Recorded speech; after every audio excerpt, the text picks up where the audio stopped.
up, people? Welcome, welcome. Just checking on Bitcoin right now.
Du suchst einen Gebrauchtwagen? Autohero hat die besten Deals für dich. Zum Beispiel den BMW 1er ab 15.000.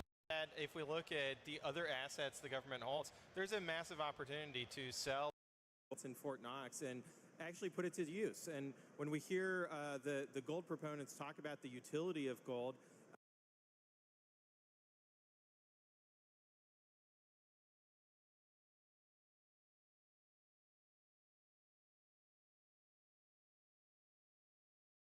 '250th anniversary of this great nation, and what better way to commemorate that than to create a line of jewelry that honoring those who fought the American Revolution and using the gold from Fort Knox for its real utility, and then take all those proceeds, put it into Bitcoin.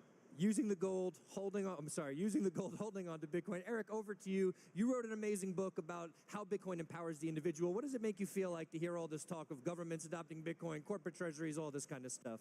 Yeah, I just want to start with saying fuck the state. It's a hateful apparatus that wants to kill you and steal your money. And the fact that both the red party and the blue party, they both want to steal a certain amount of your wealth and redistribute to other people. And inviting them into Bitcoin, I think, is actually kind of a dangerous idea considering how reckless and idiotic that they've been with the current financial system. So tell you what, if they can balance the budget and pay off the debt, I'd be open to having them trying to manage a Bitcoin treasury. But I feel like they should be mature enough with their own finances to actually sort of pay off all of the debt that they've accrued before they start fucking around with the Bitcoin treasury. But you know what I think would be incredible is everybody should be on their own Bitcoin treasury and their own Bitcoin standard. You don't need the nation state to tell you to do it. You can just own Bitcoin on your own self-sovereignly, and they can't steal it from you. Incredible perspective from Eric. Very, very important. Marty, you touched on this earlier. So we have a lot of these new stocks, corporate treasuries, people buying MicroStrategy. We have Nakamoto, sponsor for the conference here.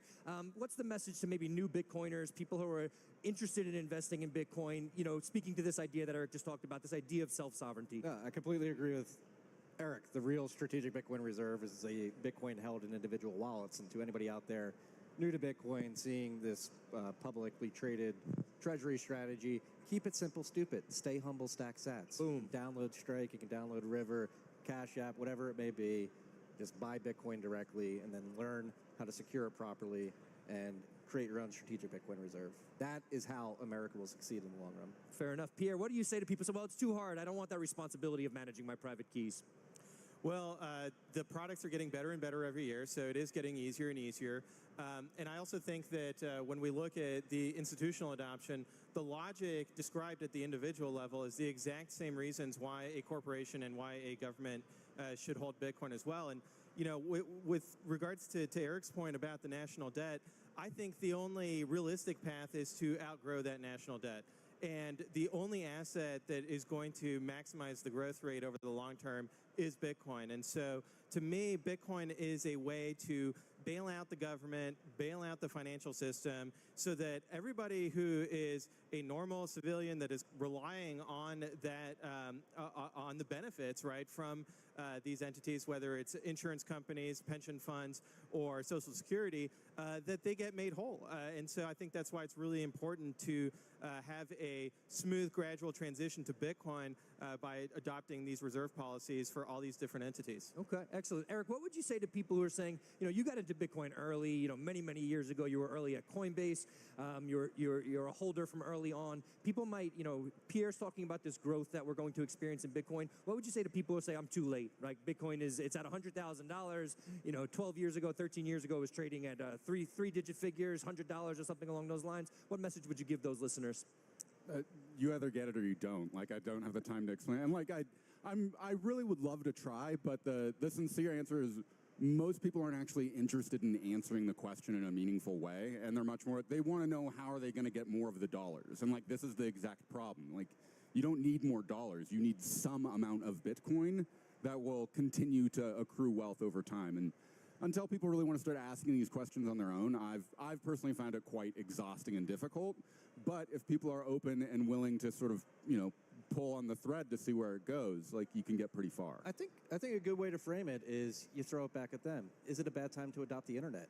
Is it a bad time to adopt fire? Is it a bad time to adopt the wheel? No, it's never a bad time to adopt better money. We appreciate that. Perfect way to outro it. We're moving back over to the Nakamoto stage where we're going to hear from Senator Jim Justice, Senator Marsha Blackburn, and Senator Cynthia Lummis talking about the Bitcoin Act. Heading back to the Nakamoto stage. Stay with us. We'll be right back here on the live desk after this.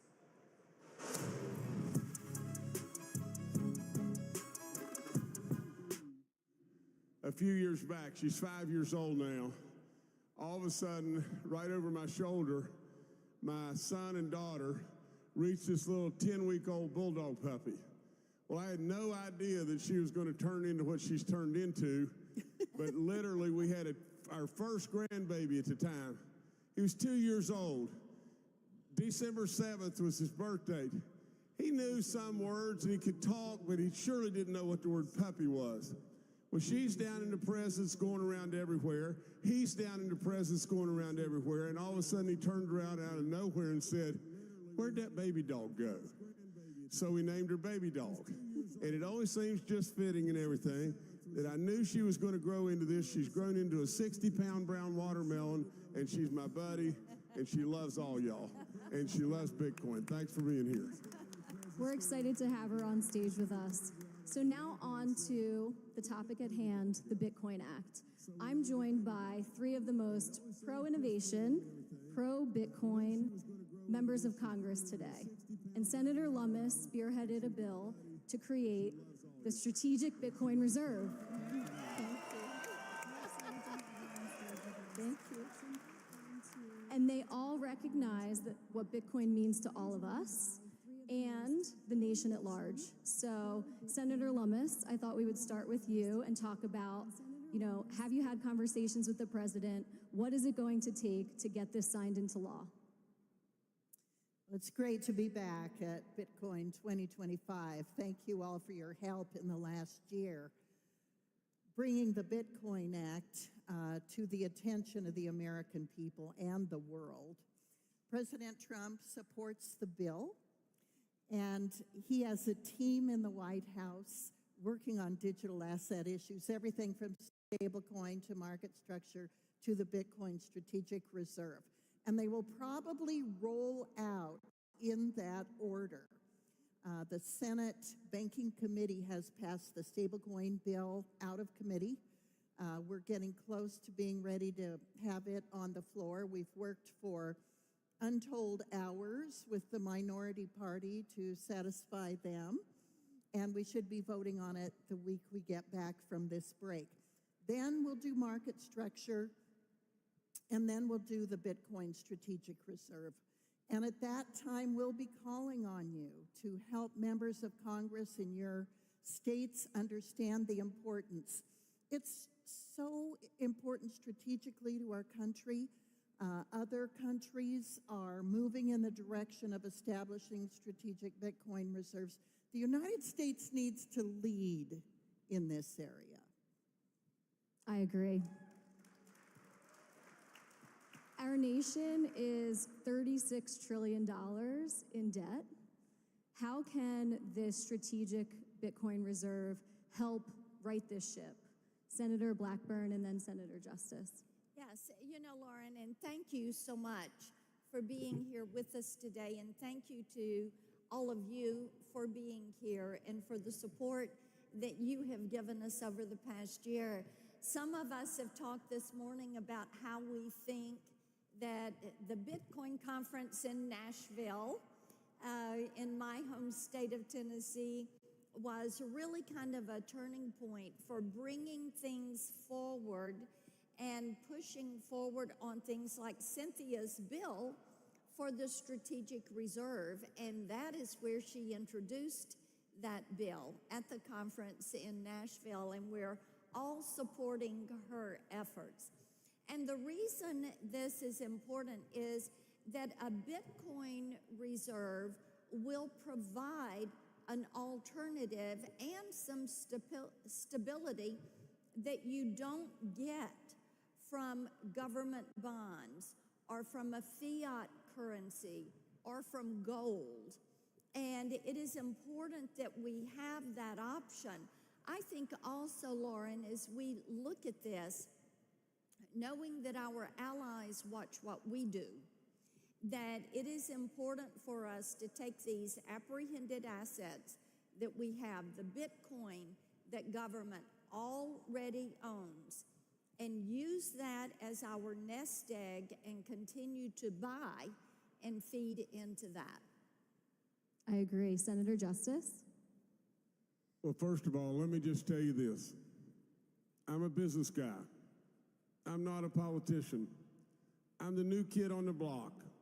I came to the Senate with white hair and am not looking to be the chairman of committees or whatever it may be. I'm the most impatient guy in town. And absolutely with all in me, I know exactly what the key to Emerald City is. You're not afraid. There's too many people afraid.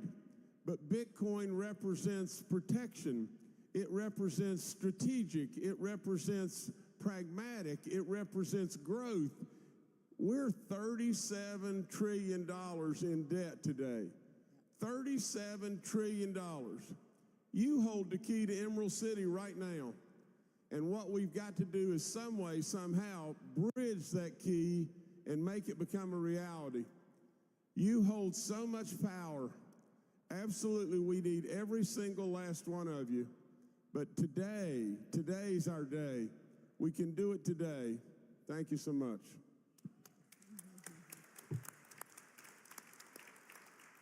This week, we'll hear about institutions adopting Bitcoin. We've already seen countries start to adopt it, like El Salvador.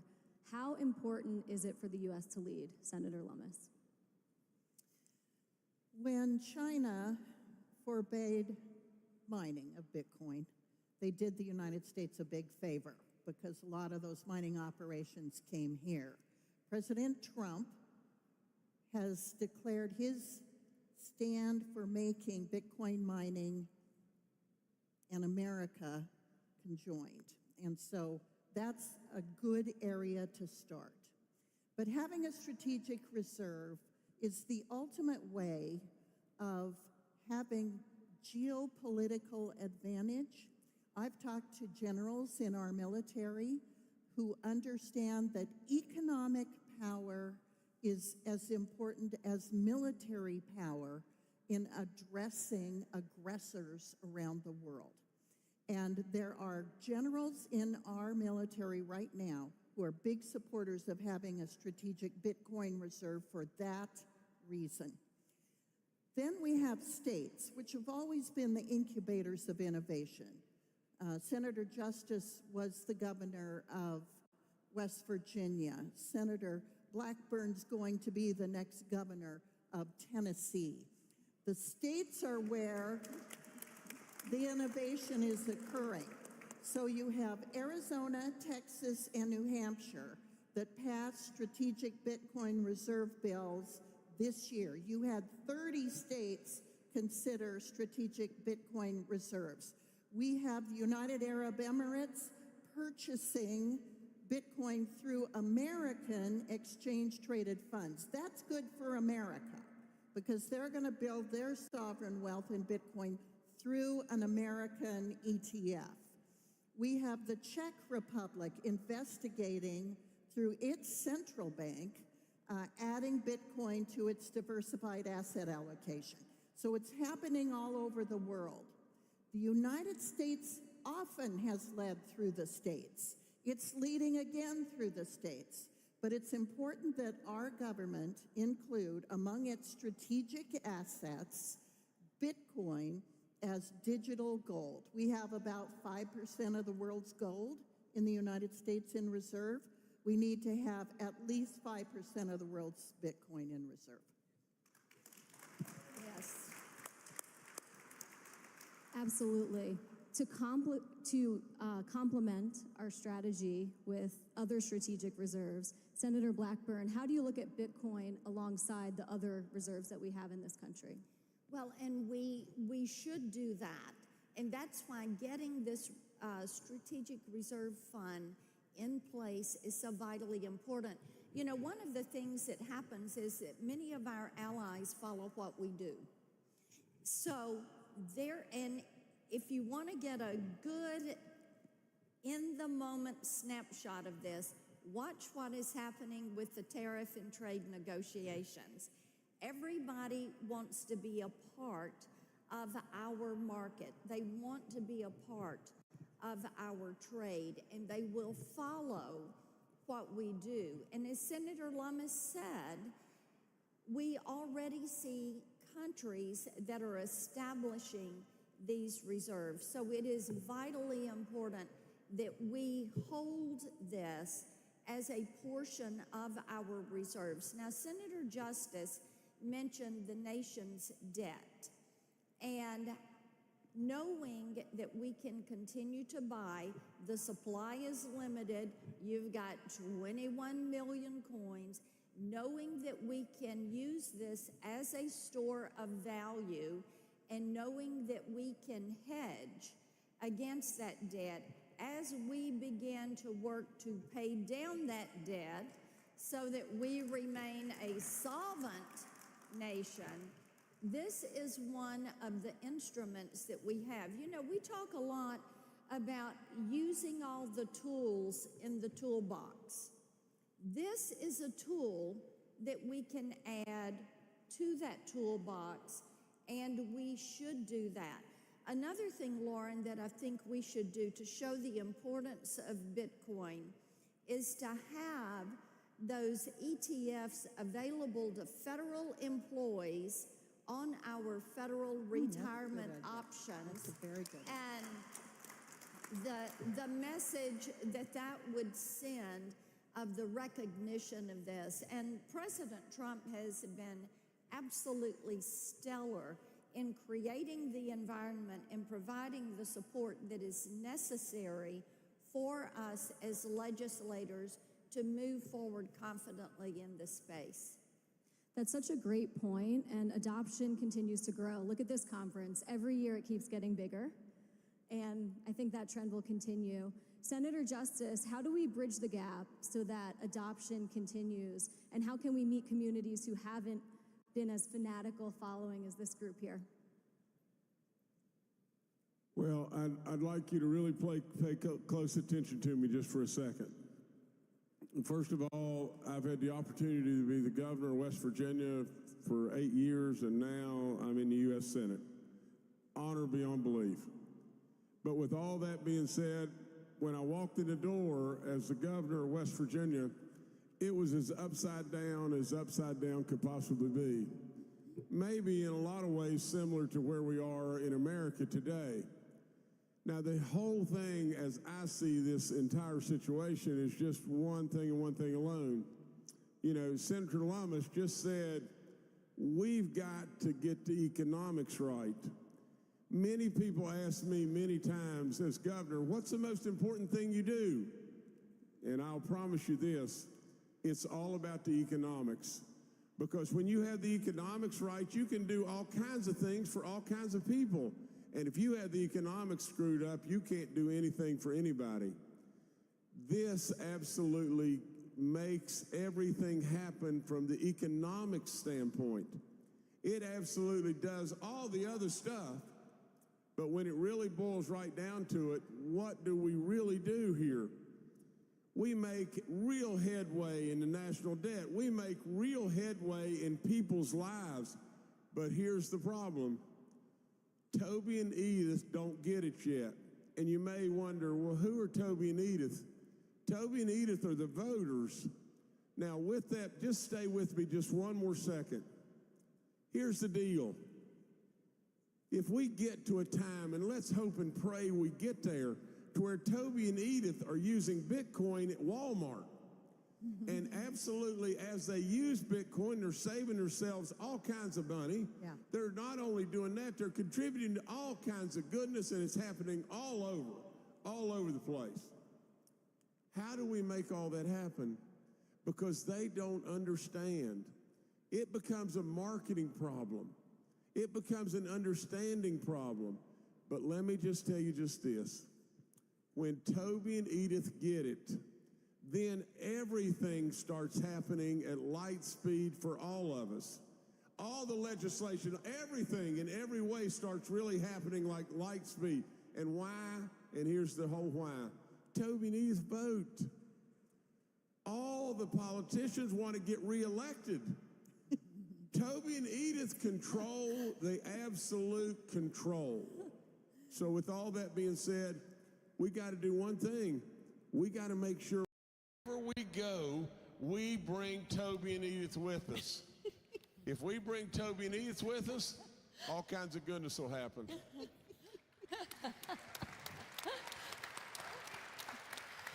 Definitely all eyes on DC these days, so I agree with that. You know, implementing this is really important, and I know, Senator Lummis, you've thought a lot about that.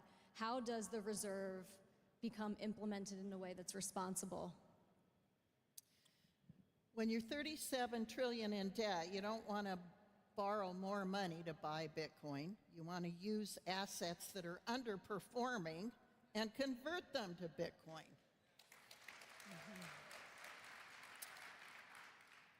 So the Bitcoin Act would have us first use the money that, as Senator Blackburn mentioned, is in the asset forfeiture accounts to be the basis for the first year's purchase of Bitcoin. We think we have about 200,000 Bitcoin in asset forfeitures. We're still trying to find out what the exact number is.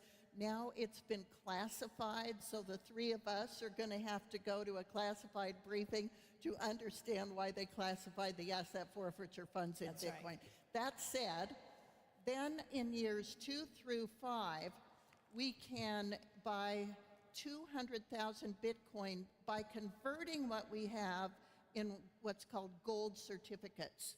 Now, they're held by the United States at their 1974 value, which is somewhere, I don't know, between $36 and $45 each. Now, each of those could be brought up to current fair market value for gold, which is over $3,000 now, and then use it to buy Bitcoin. And honestly, we have enough assets in underperforming assets that we can get 5% of the world's Bitcoin without borrowing a single dime. So everybody buy Bitcoin now. You know, each of you spend a ton of time in DC, and then you go home to your home districts. I would love to hear the questions that you get about your support of Bitcoin, your support of innovation as you travel back home. Maybe Senator Blackburn, you could start us off. Yes, and Lauren, as I mentioned, Nashville is a very entrepreneurial town. And of course, we have Bitcoin Park in Nashville. And all across our wonderful state, whether it's the West, the Middle, or the East, we have Bitcoin mining operations that... Innovation redefines what is possible, turning the biggest challenges into the biggest opportunities. Instead of burning our resources, let's rebuild every brick of our economy. Batteries that store renewable energy using rust. Reactors that turn captured carbon into sustainable aviation fuels. Concrete that is created by microbes without using any form of heat. Every era has its defining moments. This is yours. Help solve climate change. Make good money. Carbon equity. Do good by investing better. Into the state, that there are mining operations coming into the state. They look at this as high-paying jobs. They look at this as jobs of the future, and are, as you see companies like Oracle, like Amazon, like the XAI that is in Memphis, and as they choose Tennessee to be their home, people say, this is what is going to give us jobs for our kids and our grandkids, and they want to see it there. So they're making room for these companies and putting the pressure on TVA to make certain they can supply all the power that is going to be needed. I love to hear that. Senator Justice, how about West Virginia? Well, West Virginia has surely got a ways to go. like a lot of states. We've got to get the understanding correct without any question. But I want to deviate just 1 second, because one thing that is enormously important, and it's just this, I have the privilege of being on the Small Business Committee and the Ag Committee and the Energy Committee. Honestly, if we don't watch, we're going to just spin around a couple of times, and a year and a half from today, we're going to have an energy crisis in this country like you can't imagine. And we got to get moving. We got to get moving right now. You can't imagine what a hold that you have and what a player that you are in all the energy sector that is coming at us, and we need you. We need you so badly, it's off the chart. Now, West Virginia is an energy state, and we got a lot of really smart people there that have done an awful lot with energy forevermore. So we understand energy. Like Bo Jackson said, Bo knows. Well, West Virginia knows energy, and they know of the crisis that is absolutely right at our doorstep, and they know of the potential that you have. You see, that's why I go back to just this. All of us together, we're from 3 different states, we're from 3 different areas of the globe, but yet we absolutely all get it. We all in this room get it. And absolutely now what we've got to do is make sure those out there get it. Because when they get it, then all the politicians and everybody will move at light speed, like I've already said. We've got a ways to go, but we can get there, and we can get there now, but we got to really pull the rope together, and we got to pull it right this minute. The last thing I'd tell you is just this. I had a fellow a long time ago and everything. He used to look at me and say, any frog that's not proud of their own pond isn't much of a frog. So we got to be super proud right now. So let's get with it. And Senator Lummis, in the last few minutes we have, would love to hear about Wyoming, and then also what everyone here can do to support this bill as well. Thank you. Wyoming exports 12 times more energy than it consumes. So like Senator Justice, we know how to produce energy. We have Bitcoin mining equipment pulled up right next to oil and gas wells that have not yet been connected to pipelines. They are mining while that methane's being vented and using the vented methane. So we're getting an environmental win-win. And there are other examples of where Bitcoin mining is being used around the country to take advantage of energy and baseload balancing, like they're doing in Texas. When you have stable baseload, it works better. And so in Texas, they'll ramp down during the day when activities that are not mining Bitcoin related are occurring, and ramp up at night when the converse is true, balancing that baseload. Bitcoin's an advantage to this country in terms of energy consumption, energy adaptability, and is helping pave the way to artificial intelligence. We know that the one impediment for America being dominant in the artificial intelligence race is in our need for energy. And Bitcoin is helping transition us into a much more efficient energy consuming nation as we move into the artificial intelligence age. If I can add on that, Cynthia, she makes such an important point there. And one of the things we're doing in Tennessee is engaging the hyperscalers when we look at small modular reactors, and then finding ways to balance this baseload and increase that baseload supply of energy, but beginning to engage our miners and our hyperscalers as we look forward to a nuclear power generation and an SMR utilization. So we're gonna, sort of in conclusion about how we get this done. There's a reason the strategic Bitcoin reserve is coming after stablecoins and market structure. And it's because there's too many members of the Congress who don't understand why we need a Bitcoin reserve. Yes. That's where you come in. Yes. What we've been doing since this bill was filed last September for people to look at and start talking about is to try to find out who understands it and who can help us get it passed. Alaska Representative Begich is going to carry it in the House. We're involved in carrying it in the Senate. But I'm telling you, it's going to be a heavier lift than I thought because so many people don't understand the use case for Bitcoin or the strategic importance of Bitcoin. Help us teach them. Talk to your senator. Write an article. Do a blog. Get on social media. Get where you can help address the issue with them. We know why we need one. We need the United States Senate and the U.S. House of Representatives to know why we need one. And once there's a greater mass of members of Congress who understand it, the president is going to step in and lead this effort. Well, I just want to thank you all for your leadership on this issue. And let me just say one thing. Thanks to these beautiful, unbelievably intelligent ladies and everything. God bless you for letting me be a part. Thank y'all. All right. Thank you. Thanks.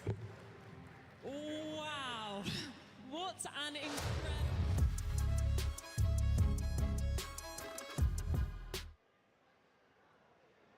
Welcome back to the Bitcoin Magazine News Desk presented by Mara. I'm here joined by Marty Bent, Pierre Richard, and Eric Kaysen. We just heard about the Bitcoin Act from Senator Lummis, Senator Justice, and Senator Marsha Blackburn. What we're going to do right now is actually cut over to the Ross Ulbricht exhibit, to the art exhibit that we have here. We also had Ross on the cover of our latest print issue. I personally wrote a fantastic piece in this one with Alexei Navalny's former chief of staff, but it's the freedom issue. So we highlighted the use cases for Bitcoin where it's essential for people who have been cut off from the financial system. And we have to rewind a little bit. When we talk about Ross Ulbricht, he was one of the first people to show people how Bitcoin could be used as money, right? With the Silk Road, people buying and selling goods in a bit of a different way than some of the ways that Bitcoin's being discussed here today on stage. On the way. Eric, I'll go over to you first. What are you looking forward to here? Ross is going to headline this whole thing. He's been in jail for 11 years, part of that time in solitary confinement. Now he's going to be speaking in front of 30,000 people. What's going through your mind? I mean, like, first I want to just, like, honor and respect him for, like, the man's been through an extraordinary ordeal, and the kind of pressure that's put on him today in an event like this. I just kind of want to give him the space to show up however he needs to or wants to. You know, and furthermore, like, I hope I get an opportunity to meet him and just really express to him he really made a monumental contribution to the safe use of people choosing what to do and what to put into their bodies and making that accessible through a free market mechanism that really revolutionized and changed sort of the violence that went in to these darker markets. And I think it was a really powerful and incredible effort. And the fact that he's gone through this whole developmental arc of going into prison, being in solitary confinement, and then finally actually, you know, being released and having his record expunged is pretty incredible. So I'm curious to see where he's at, how he's feeling about it, and what his ideas for Bitcoin are into the future. Yeah, great perspective. Appreciate it. Pierre, what are you thinking about when it comes to Ross at this conference? I'm thinking about the judge that put him in prison for so long. When she sentenced Ross to a really extraordinarily lengthy sentence, she herself said that she was making an example out of him. And I don't think that's the proper role for the judiciary system.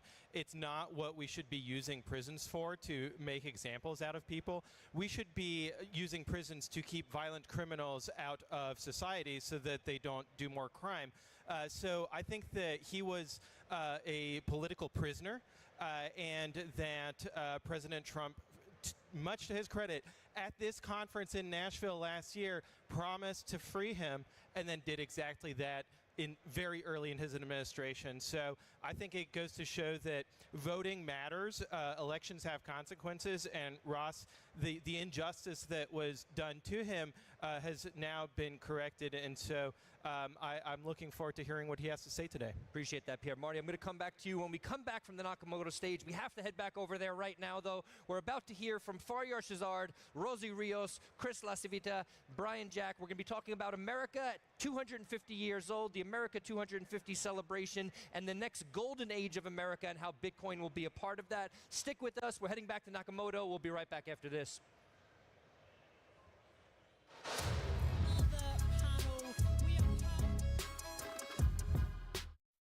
On this stage. So our next panel is titled The Next Golden Age of America.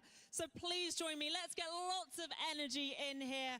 Our moderator is Faryar Shahzad from Coinbase. Let's get a round of applause, everyone. We have Rosie Rios from America 250. We have Chris LaCivita, the President Trump's 2024 campaign, and Brian Jack, U.S. House of Representatives. Enjoy, everyone. Thank you so much. It's so great to be here. Such a great event, and particularly for those of us who were here at the Bitcoin conference a year ago in Nashville. An extraordinary evolution of what's happened in Bitcoin, crypto, and in the United States in the year since. So we have an amazing panel and a particularly important topic. I think for many of you, you know that we're about to hit the 250th birthday of the United States. And it's a great opportunity to talk about that with this panel, because we have people who are leaders in that effort. And this audience talking about Bitcoin, freedom, crypto is a perfect opportunity to do that. So I want to just kind of get right into it and ask a question of Rosie Rios, who was a former treasurer of the United States. There's over $1 trillion of paper currency out circulating with her signature on it. So she's quite famous and familiar to all of you, even if you may not know it. But so Rosie, tell us, so you're chairing the America 250 effort. What is the America 250 and what are we celebrating? Well, so thank you so much for that. So America 250 is the Congressional Commission planning the nation's 250th anniversary of the signing of the Declaration of Independence. But who remembers the bicentennial of 1976? All right, great. Good. Excellent. So I remember it like it was yesterday, and this one is going to be bigger and better. There's going to be celebrations that have never, ever, ever been seen on this scale, not just nationally, but globally. We've already hit the ground running. We're already hitting some milestones already with the 250th anniversary of our federal government. So the Army's 250th on June 14th. Be prepared. It's going to be amazing. We start hitting all these other milestones coming up, and this July 4th is the one-year count up. So if you're going to take away anything from this, remember this. 350 for 250. No one else has ever made that declaration that we're going to engage all 350 million Americans here and abroad. It's going to be spectacular. Amazing, amazing. So Chris, you're playing a huge role in the America 250 effort. We're at the Bitcoin conference. So what is the connection between Bitcoin, crypto, and America 250? Well, thanks, and it's a great pleasure to be here, especially in front of so many friends who were instrumental in helping Donald Trump get elected president. And I, for one, and I can say this, that had we not been successful, many of you all, including myself, we would have been looking for a country with a non-extradition treaty. So it's good to be here. You know, really, it's about freedom, right? And what crypto represents on a national scale. And you know, this country was founded in the entrepreneurial spirit of Americans, and we're on the forefront of establishing and formulating, you know, the future of currency, and it's a natural fit that you would have that reach a degree of legitimacy while we're celebrating America's 250th anniversary, and I just can't think of any other better synergy than that. That's amazing. And Chris was actually hugely instrumental in getting the president to adopt Bitcoin and crypto as one of the platforms of his campaign that ultimately was pivotal in his success. And I think we all saw the energy in the last Bitcoin conference, and then ultimately saw the results in the voting booth. And one of the things we also saw is a new crop of Congress people coming into office, including Congressman Brian Jack, who we have a privilege of having on this panel with us. So Brian, you're in Congress, you're a leader in Congress, you're one of the folks that everyone talks about as the next generation of leaders that we're going to see emerging in the freshman class. So tell us about kind of Bitcoin America 250 and how you're looking at your role in Congress. Well, first and foremost, thank you for inviting me, and to everyone in the room. Were it not for the support and investment from so many of you in my campaign, were it not for President Trump's endorsement of my campaign, and were it not for the support of my constituents, I would not be here before you. And I think it's instructive and reflective of the approach Bitcoin and the crypto industry has undertaken to engage people running for Congress in early stages, to help brief them, make them aware of the issue set, enables us to be much better legislators, because when we get to Capitol Hill on day one, we're ready and prepared, thanks in large part to all of you. And I'm honored to be on this panel, meeting new friends, but also at the same time, Chris and I share a unique distinction. We were at one of the very first dinners at which President Trump started planning his 2024 campaign, just a handful of us. So it's special. I think Chris LaCivita and Susie Wiles are the best presidential campaign managers in history, and I'm not just saying that because he got President Trump to come to the Bitcoin conference last year, but I say that because they ran an incredible campaign around issues that Americans care about. And for us, when we talk about Congress, we talk about what are we doing. This Congress, we've only had 119 iterations of Congress since our 250-year beginning, and I say that because this Congress is that first Congress in my mind that can really effectuate the change you are looking for, create that stable framework that enables regulatory environment to have an opportunity for you to have innovation and entrepreneurship. But beyond that, I think this Congress has an opportunity to codify so much of what President Trump has already done with administrative action. We hear that a lot from our constituents. I think we hear that from many of you too in the audience, people that supported me. You want to see all the great things President Trump has done with executive action codified into law. I look forward to pursuing that and talking a little bit more about that on this panel. No, that's great, Brian. Well, let's actually ask you about that. You're on some key committees in Congress. You had a very impressive set of committees that you were assigned to. What tangibly have you been able to kind of get done in your short time in office? Well, first and foremost, so I mean, our overarching theme for the last few months in Congress has been to pass President Trump's One Big Beautiful Bill. We did that last week. Took a lot of effort, but we got it done. So thank you to everyone who helped support that. But another thing that we've done that I'm really proud of, and it does impact some of you all in this room, is we've really started to roll back the regulatory regime that Joe Biden thrust upon all of us. And I say that because you mentioned the committees on which I serve. So you're going to hear from a few of my colleagues. You just heard from an incredible panel of senators that are incredibly powerful and are working on these issues every day. You're going to hear from some of my colleagues later in this Congress or the conference that serve on the Financial Services Committee. I serve on the House Rules Committee, and it has a very unique intersection with everything we care about.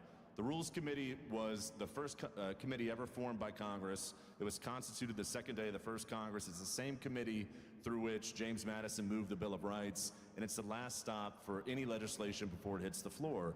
And I say that because earlier this year, we started using a congressional tool called the Congressional Review Act that enables us to repeal any regulation Joe Biden's administration put on any sector during those last few months in office. And one of the first laws that Donald Trump signed into law was the repeal of a very niche but interesting issue for some folks in the room.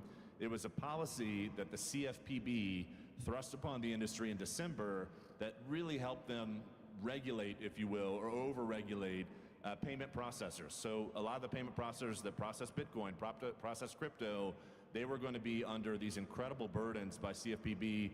We used the Congressional Review Act through the Rules Committee to repeal this regulation, and that's just the first step. But when it comes back to what you were sharing, I think the most important thing that we can do is codify what President Trump has already put into writing and create that framework, create that regulatory environment that enables our market structure to grow, enables innovation to thrive, entrepreneurship to thrive, and you have invested and helped elect so many of my colleagues that are going to be so motivated to get out there and lead on this issue because they're now hearing from their constituents for the first or second time, depending on which Congress you talk about this specific issue set. So I think the activism from people in the room, if there's one takeaway from my speech today, so to speak. It's the activism really helps create an environment in which legislation that can help this industry grow survives. Thank you. No, it's been amazing what you've been able to do, Brian, and your colleagues in Congress. So before I go back to you, Rosie, I want to make a big announcement, which I'm super proud to make on behalf of Coinbase. We have just become a major sponsor of the America 250 effort. We'll be announcing the details of it fairly soon. But for a company whose mission is economic freedom, we're really proud to be a part of this important celebration. Thank you. So Rosie, you were treasurer for 8 years. You were in charge of managing how we produce currency and issue it. And so for a lot of people, when they think about Bitcoin or they think about crypto, they're kind of unnerved that because it reflects a change in how we think about currency. But you, better than anyone, can help us understand why currency changes and how we transact value is a constantly evolving thing. Can you talk a little bit about that? Absolutely. So first of all, I think for us, I actually led the Future of Money initiative starting in 2012. And back then, the fear was Google Wallet was going to take everything over and everything's going to have to shut down, no more currency, no more coins. And I think what people have to realize is that consumer behavior is very, very hard to change unless there's a shock to the system. Well, the pandemic really provided that shock to the system in terms of what needs to change. And I think, what I've been so amazed with is the momentum for that level of change, this awareness and action that has happened in this administration. I mean, it's amazing what 4 months make in terms of giving that green light for innovation to actually happen. You're going to hear me say a lot, the train has left the station. So, thank you.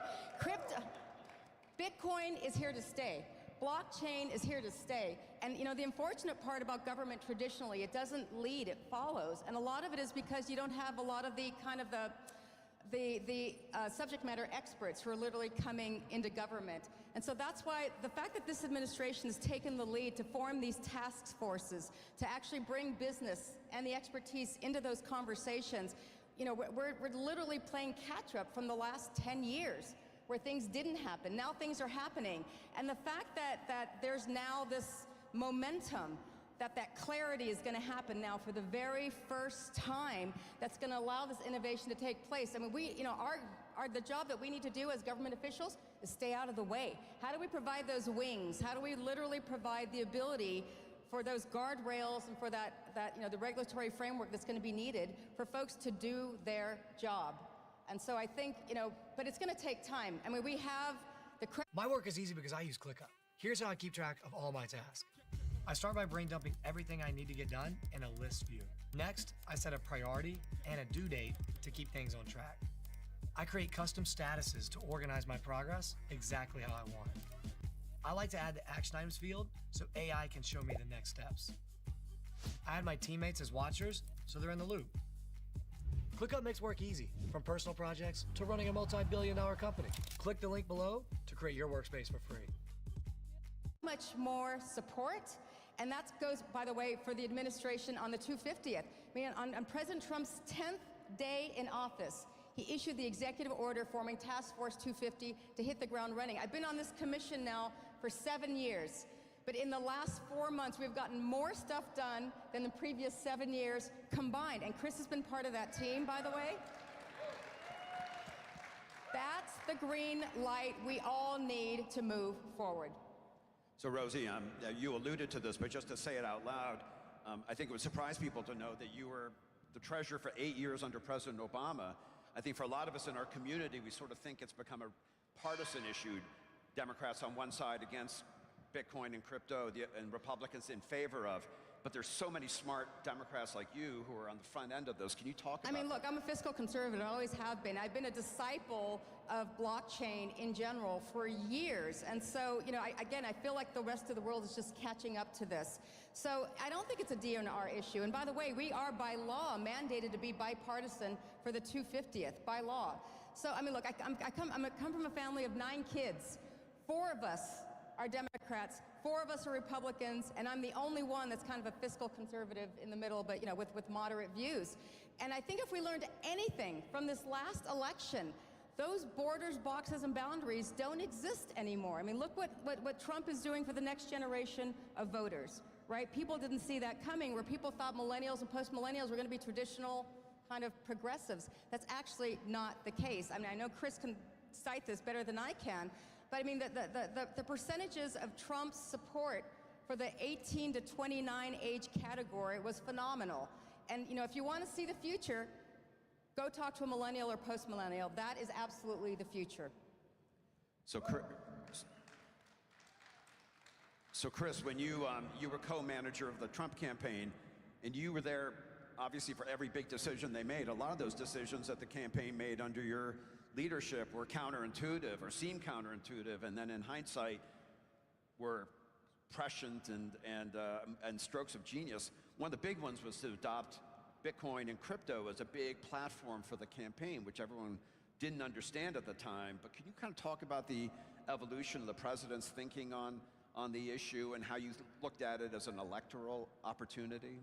Well, thanks. And you know, it's about knowing who your base is and who you need to attract and who you need to bring in. And clearly on the Trump campaign, you know, we made, you know, massive moves with Hispanics, with African American men, with suburban women, with younger voters. And it's really is, you know, Bitcoin and the whole crypto movement really was a part of that, because it's such a wide swath of voters. It's not just, you know, one segment of the population. So it actually fit, you know, from a political perspective. Plus, I mean, there's no better definition in the 21st century for entrepreneurship and freedom and liberty than what you all represent. And so it fit, you know, it fit perfectly. And of course the president, he speaks to literally, and Brian can tell you, hundreds of people every week from all walks of life. And he really, you know, takes in, you know, their advice and their counsel. And you know, that's how he comes to the information in order to make decisions. Obviously, we had a lot of great friends, you know, with David Bailey, one of the first people that we met with. And I remember the meeting in New York and with the president, and, you know, really getting an understanding of what it represents and how to make, you know, the use of it. But really, it's a welcoming, you know, I think with a lot of the legislation that's moving now, you see that you actually have a friend. You actually have a partner that will help grow, that provides that degree of legitimacy, that provides the clarity for the market. You know, these are things that they're obviously very important for any industry, but you know, taken in a political context, it just was one of those things that matched up perfectly with what the president's vision was, and of course you guys were a big part of that and very supportive on so many different levels. But knowing that you have a friend in the White House, knowing that you have, you know, I know Bo Hines will be here a little later today, our true friend who's moving a lot of this stuff for the industry, and again, it's just it's a great partnership. And why shouldn't America be the leader? Why shouldn't we be? We always have been. And so now we have a president who recognizes that, wants to make that a reality, and you guys are very, very much a part of making it happen.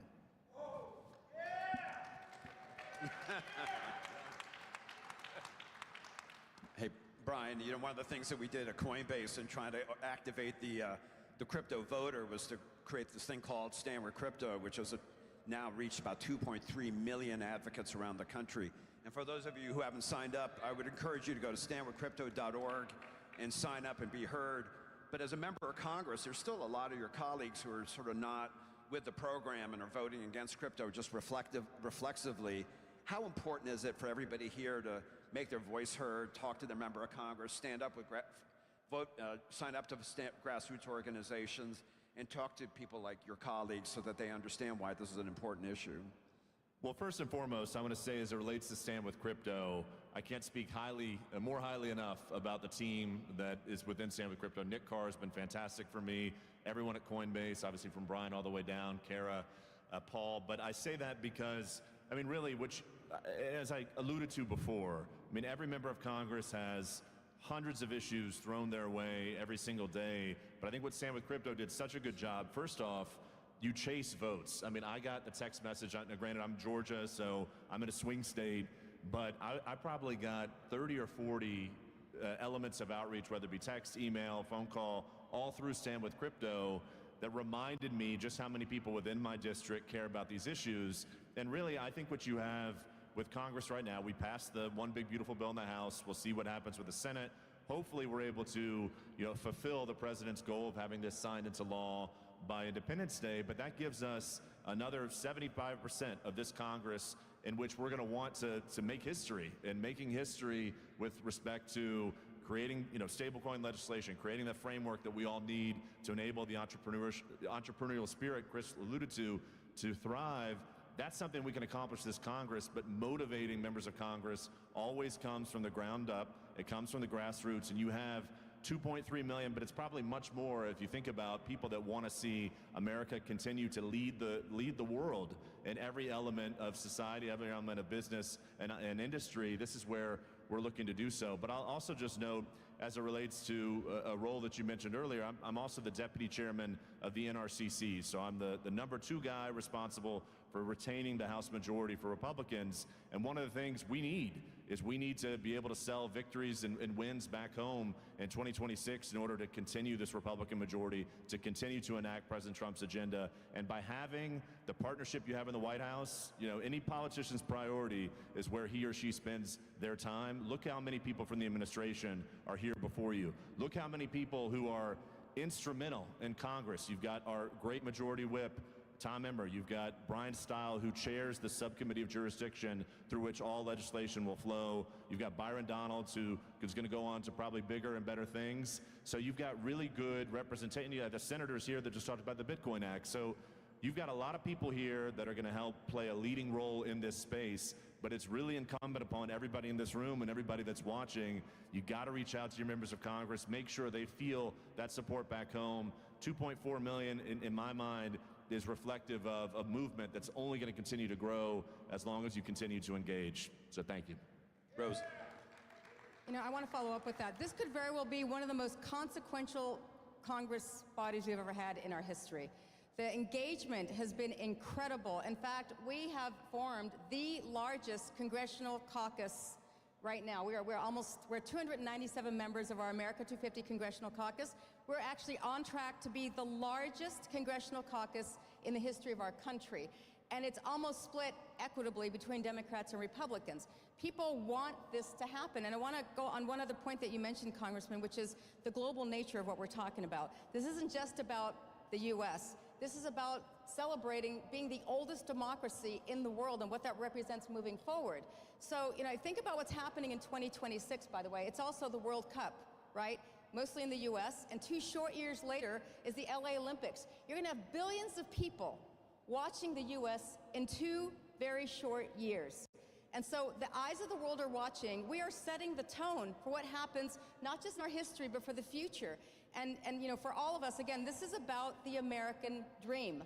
This is about, again, the values in which our country was founded, was those liberties that Chris mentioned, but the pursuit of the American dream. When people ask me all the time, how do you know you're going to be successful in 2026? And my answer is the same.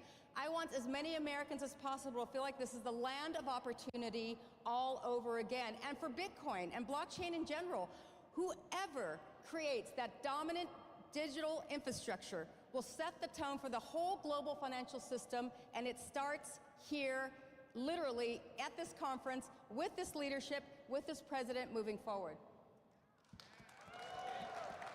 I'm going to come back to you, Rosie, to finish us off, but just quickly, Chris, you're already advising a number of candidates in the next cycle. Is Bitcoin and crypto coming up as a campaign issue and a campaign opportunity for them? Well, for the people that I work for, yes. Because we've made in just a very short period of time so much progress, and we've moved fast. President Trump's in a hurry. And, the first 100 days was marked by a level of activity I don't think people have seen coming out of Washington in an awful long time. And the next 100 days, of course, we're a third way into that already. And we want to hold and we want to build on the gains that we've made. And we can't literally go back.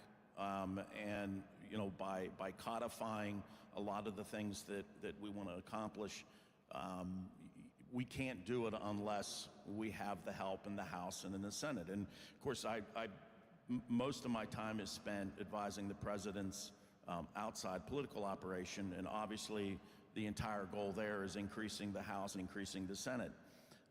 Because if we lose the House, I can't tell you what the next 2 years are going to look like. So our focus has got to be really on moving the ball forward and building on those gains. It's the single most important thing that we can do. And everyone in this room, everyone out in the hallway, everyone here has a key role to play. Midterm elections don't generate the level of activity or turnout than, say, a presidential race does. But we know our people are out there, and so it's incumbent on all of us to ensure that they show up. And so with Stand With Crypto and all of the support that we now have, this very energized and activated customer base really will set the tone, and it'll put us where we need to be, which is at the forefront. And because, again, as I said earlier, why shouldn't America be leading the way on this, especially in the 250th anniversary of our great country? So, but again, it's shaping up to be, I would say, probably one of the top 5 issues that we'll be debating in the midterms. And the great thing about that is we also have an educational aspect to the message, because there's a lot of people out there who don't understand. And so we need to take advantage of that opportunity, educate the voters, because it's a very simple message to sell, and one that the vast majority, overwhelming numbers of Americans would agree with. Amazing. So just one thing. At Coinbase, we've committed to take Stand With Crypto up to 4 million advocates by the time of the 26th election. Rosa, we only have a couple of seconds left. How can people find out more about the Sequincentennial? There's something for everyone on our website, America250.org. We're going to have student competitions. We're going to have the ability to nominate whose story you think should be preserved in perpetuity at the Library of Congress. We have many more anniversaries coming up. Post Office in July, we have the Navy in October, we have the Marines in November. So many things to look forward to, and big, fabulous moments. We will share very, very soon, maybe even on July 4th, those amazing moments that are yet to come. But I want to just end by saying, look, it is a public-private partnership across the board. You have representation here that I think, these are leaders. These aren't folks who are just kind of talking. They're actually walking the walk together. We're doing all of this together. So much more to look forward to. And again, thank you to all of you for what you have done to put this president in office, but more importantly, what we can do to inspire the next generation of leadership for the future. Amazing. Thank you all. Thank you. Thank you.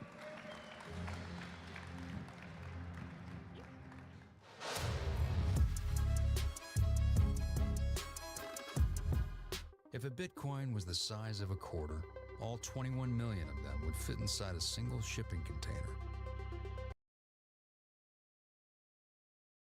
Day, you'd need 72 shipping containers. Each year, you'd need 26,280 containers. And to fit what they've printed in the last decade, well, you'd need a lot more than that.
Welcome back to the Bitcoin Magazine News Desk presented by Mara. We are live here at Bitcoin 2025. Vibes are high. Bitcoin's price is high. All is well. My name is Frank Corva. I'm the political correspondent at Bitcoin Magazine. I'm joined by Jeff Walton, founder of MSTR True North, Pierre Richard, host of the Bitcoin for Corporation show, and Timothy Kotzman, host of the Bitcoin Treasuries podcast, as well as a proud member of MSTR True North.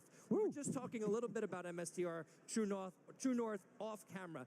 MSTR has become this incredible performing stock in the United States. You teach people about it, why it's worth investing in. Please tell us a little bit about what you discuss on the podcast. Yeah. So MSTR True North, we're really focused on the securitization of Bitcoin, how MSTR is really changing the landscape of traditional finance. In my opinion, this is the biggest story in all of 2025. Bitcoin treasury companies, what strategy is doing with the products that they're offering the market with different risk-return metrics.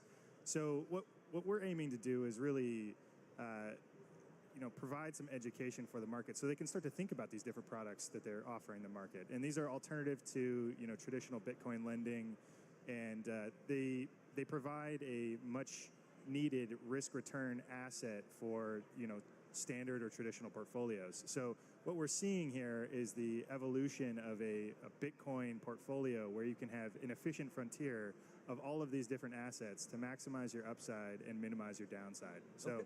yeah. Appreciate that. So I know that you're focusing on MSTR. Timothy, over to you. You're looking at different companies that are holding Bitcoin on the balance sheet. What other companies should we be paying attention to right now? Well, I think the obvious name might be GameStop. Might also be the U.S. government. So yeah, I think there'll be some exciting announcements from what we're hearing on the ground here. And it's been really exciting to work with Jeff and Ben and everybody at True North, and also really put a spotlight on the executives and the analysts with the Bitcoin Treasuries podcast of just what's going on here, and to hear their story and try to just dig a little bit deeper. I think it'll be interesting to see how many Bitcoin treasury companies, not just Bitcoin on the balance sheet, but really using those capital markets and the leverage intelligently to go about that strategy in different capital markets and different industries as far as their operating business is concerned. And it'll be really interesting. Some of the conversations that I'm having is, hey, we're good on the capital side, or we're comfortable on the capital side, but what about the media side? What about people actually knowing, well, this is the 5th company or the 12th company? How are you going to differentiate from people kind of leaning into what is your story? What is your conviction on Bitcoin, right? Because you can talk about your company till you're blue in the face, but the Bitcoin aspect and really that storytelling that Michael Saylor has done so fabulously for 5 years, I think there's a lot of opportunity. I think that's a great point. I recently spoke with Eric Semler of Semler Scientific, which I think was the second publicly traded company. They followed in MicroStrategy's footsteps to put Bitcoin on the balance sheet. And he said, yeah, I learned how important messaging was. I had to come to these conferences, tell people what I was doing, get them excited about what I was doing, let them explain it so that they felt more secure about what I was doing. Pierre, over to you. When are we going to get to a point where holding Bitcoin on the balance sheet is just the norm? How far out are we from just these not being super exciting stories? Another company puts Bitcoin on the balance sheet and it just becomes a prudent thing to do for a company. I think that it's going to take some generational change.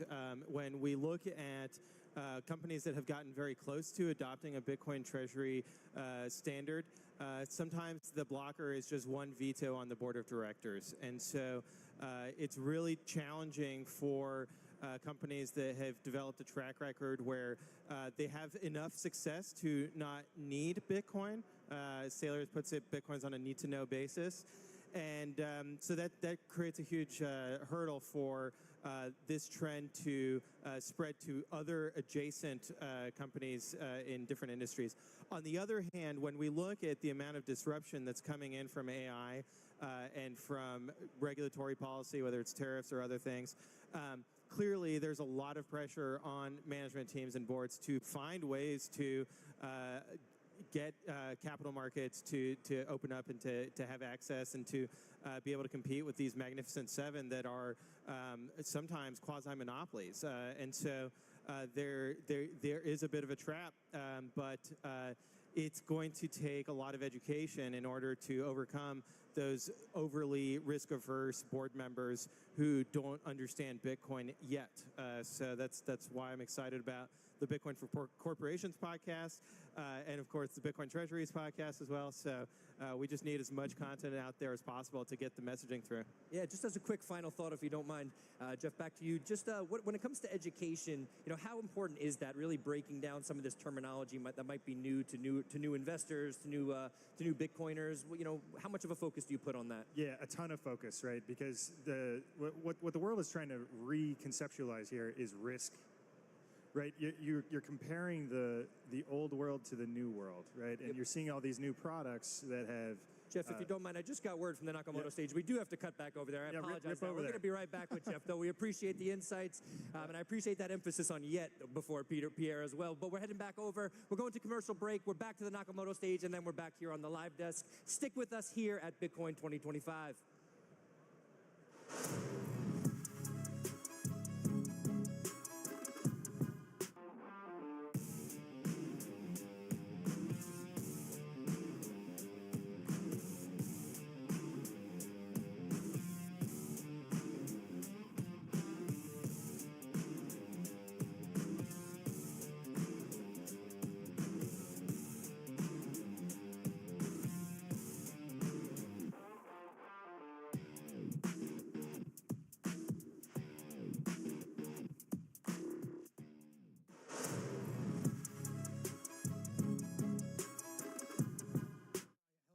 The people that I hurt. That was not part of the conversation.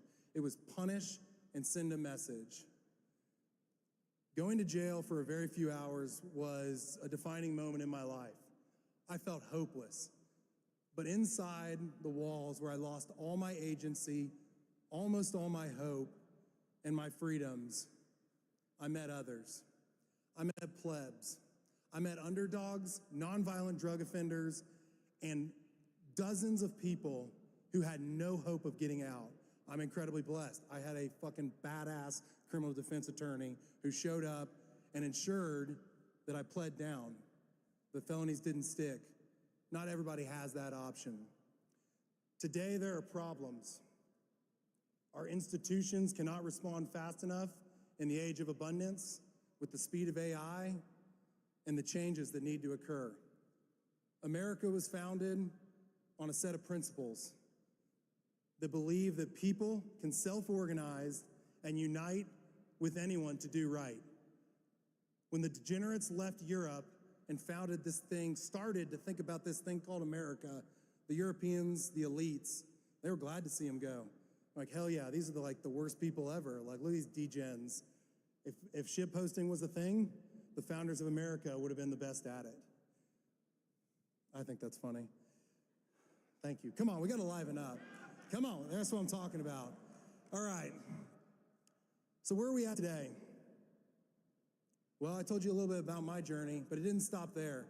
I got out of jail, and I had a deep, unsettling thought. So I started reading books. I didn't want to go out. I didn't want to talk to people. And I picked up a book called Liberty Defined by Ron Paul. All of a sudden, I saw hope. I saw a system. I saw philosophy. I saw letting go of tribalism in pursuit of getting things right. And reading Dr. Paul's book set me on a path. I didn't know how, but at first I wanted everybody inside of the jails who didn't deserve to be there to get out. So what do? Have you ever tried to get someone out of jail? It's incredibly difficult. So my wife and I threw a fundraiser for a startup philanthropic organization where I invited all my friends, my Bitcoin friends. They were 1/3 the party. Parker Lewis and I stayed up till 2 a.m. He orange-pilled me that night where I let go of my shitcoinery. But most importantly, we threw a fundraiser for a woman named Alice Marie Johnson, just a little one, just to get things started. I said that night it would take 10 years, but maybe if we work together, we can get Alice and people like her out of jail. I'm proud to report that 2 years later, because of President Donald Trump, he pardoned Alice and she walked free.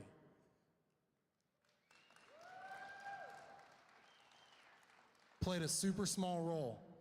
Well, what does that mean? It means anybody can participate in this system to do right.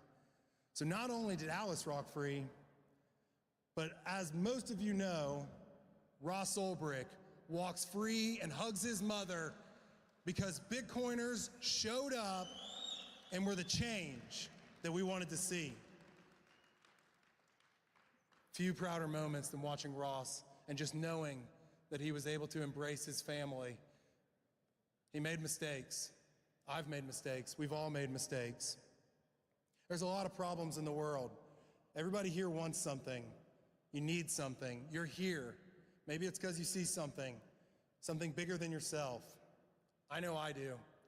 So in addition to the criminal justice reform work that we started just showing up and taking action, we started mining Bitcoin. I had an intern. I'm proud to report, I believe he was the first Doge intern, Department of Grid Efficiency, back in 2017.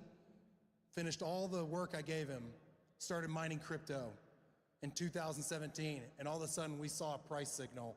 If we can innovate in energy markets, we can create value for grid stakeholders. We pioneered something called HODL Ranch. We built the world's first Bitcoin-only energy infrastructure project, and we just made that shit up. I was very blessed to participate in the shale revolution, where a bunch of my homies, my landmen, and others, we just got together. We looked for markets, we built liquidity. What HODL Ranch did, me and a few other underdogs, is we saw a market need. Now, of course, the Germans, they thought they had us beat in this competition. They teamed up with Iceland. And as I stated at Consensus 2018, Texas is going to dominate the future of Bitcoin mining. And that obviously is true today. But the game's just getting warmed up. The grid, America, we need a lot more power. A lot more. And right now, I don't see a lot of good options. Everyone's complaining. But a ragtag bunch of us in Texas, we learned you can write laws. We learned we're operating in a rules-based system called the civic process of America. What the founders laid out was a beautiful system where anyone have a voice. I just wrapped up, and we're about to wrap up the Texas legislative session where we had a grid bill, we had the Strategic Bitcoin Reserve Bill, which Texas got passed. Oh, not, well, we're almost there. So Lieutenant Governor Dan Patrick, he got the Senate, he teamed up with anyone, got them in line. Speaker Burrows, he united with anyone to do right.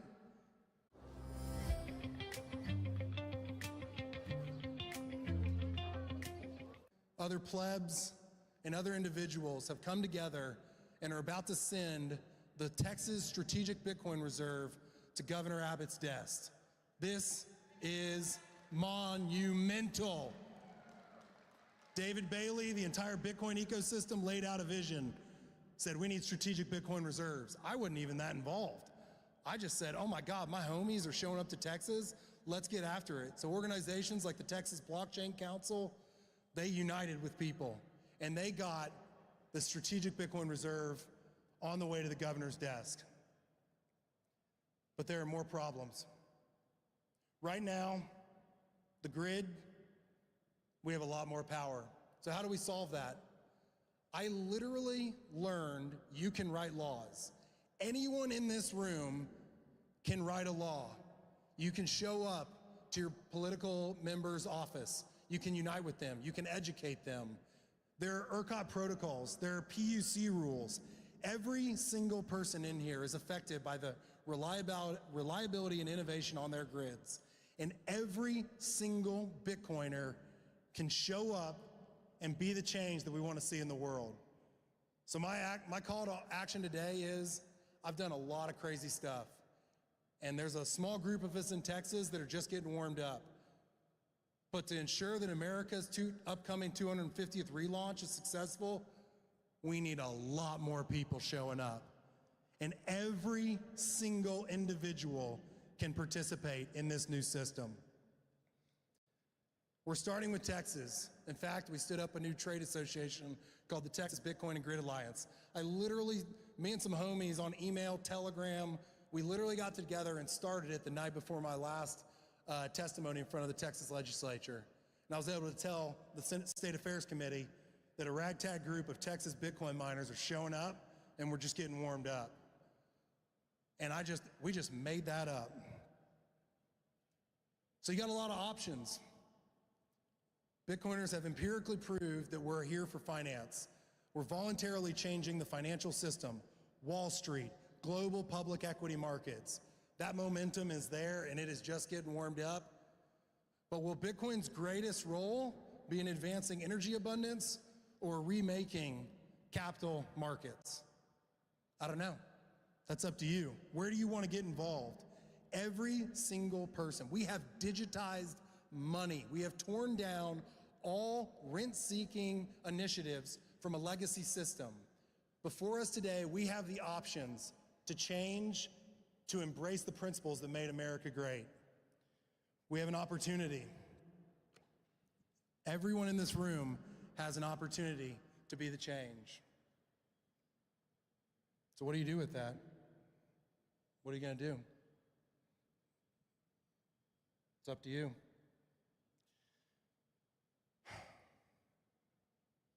I think a lot about what we're doing, the problems in the world, my kids. What do I want their future to look like? What did my granddad go through, whose dad died in 6th grade? He didn't have anybody there.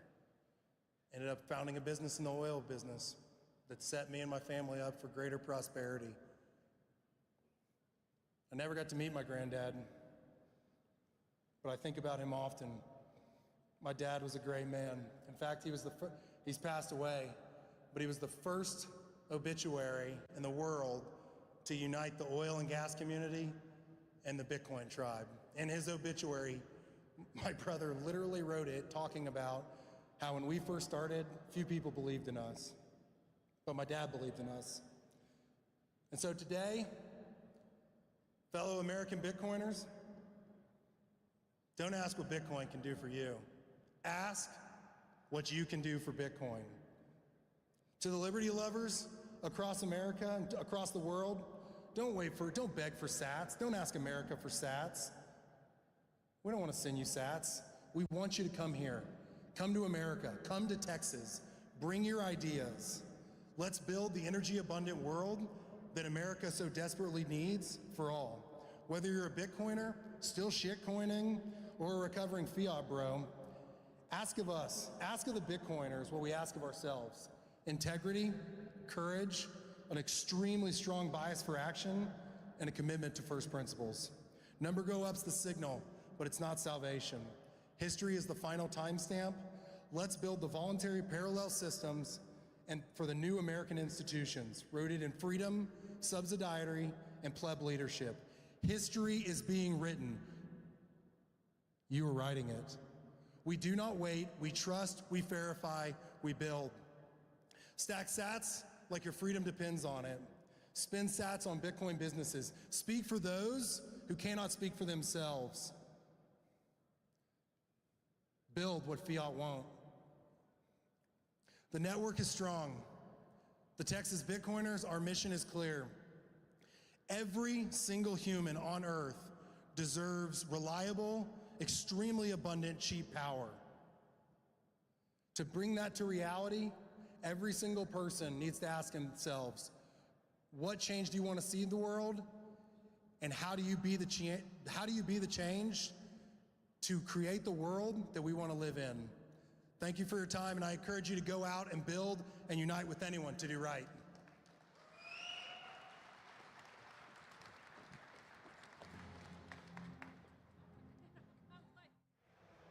Welcome back to the Bitcoin Magazine News Desk presented by Mara. I'm Frank Corva. I'm joined by Jeff Walton, Pierre Richard, and Timothy Kotzman. Jeff, we had to cut over to the Nakamoto stage and we cut you short. You were telling us the importance of education when it comes to investing in companies like MicroStrategy. Please continue with that thought you had before. Yeah, education is incredibly important here because the world is reframing and rethinking how they see risk, right? They're seeing risks of the physical world and these other assets that they may own, whether it be real estate, or bonds or equities in other places, and they look at, what is the risk-return trade-off of all these other things, and comparing it to the risk-return trade-off of, holding a digital asset. And, what is the risk? And we talk about the evolution of these products and thinking about Bitcoin as your hurdle rate, right? So always stacking Bitcoin, and how does that influence the decision making you have today. Yeah, appreciate that. You talked a little bit earlier, Timothy, about messaging, right? Messaging can be tough. You sort of have to find something that emotionally resonates with people. You have to get their attention, but then you have to sort of get that message home. What are some strategies that work when it comes to your messaging and letting people know the importance about the details with these Bitcoin treasury companies? Yeah, I think we're so early that, unless you're on CNBC and you're a sailor or you're on all the podcasts like Sailor, I think we're just really early. Like, I think it's yet to be seen, like, high quality 2, 5, 10 minute, 3 hour Lex Friedman type, like all of that for these CEOs and companies to tell their stories. I think that's where this is going. And I'm often reminded of when Eric Semler was at MIT. Jeff was interviewing him, and he said, look, I'm an introvert. I'm not really, I got to make a presentation. I got to do all this media, and he's leaning into it. But for me individually, personally, that was, oh, that's very endearing. That's authentic. It makes me like Eric Semler more. So I think if you could just, whether people come to New York or Las Vegas, or you helicopter yourself into London and you spend a day or two with these guys and just really get that content and get it, as Sailor said in Orlando, get it out in the 2 minutes or the 2 hours that people want. I think that's going to be really powerful, and I think that's what we're going to see. Great perspective. Appreciate that. Pierre, you're doing some real important work with the Bitcoin for Corporations show. 2 episodes out there in the wild.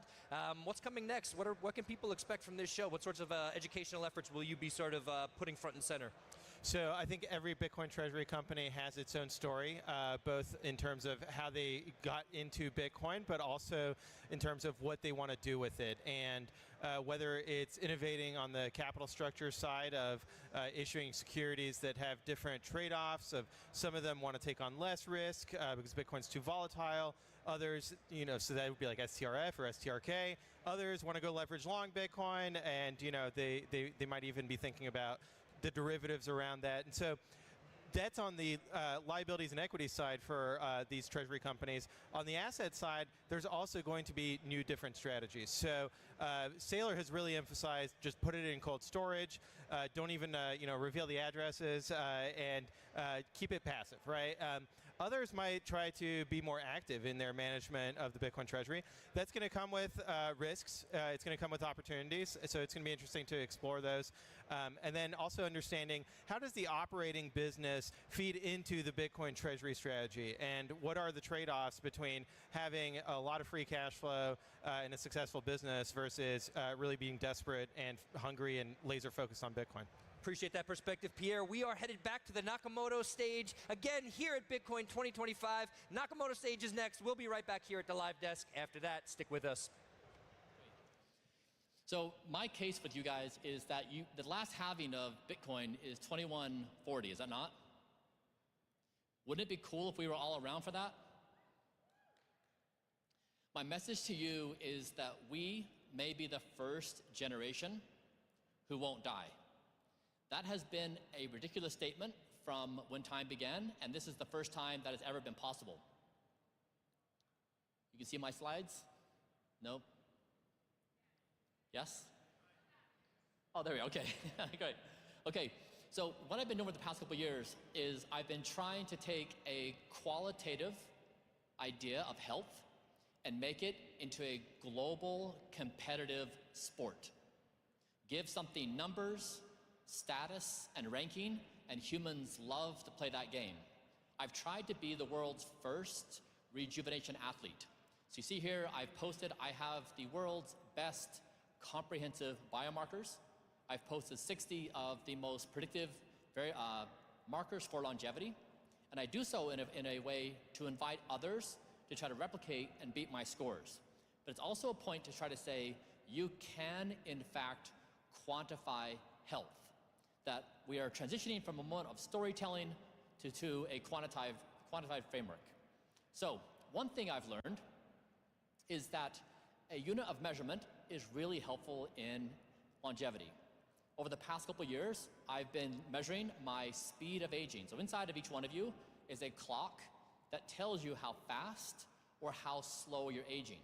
If you're aging at a 1, that means 1 year of time passes, and you have 1 year of what you age 1 year.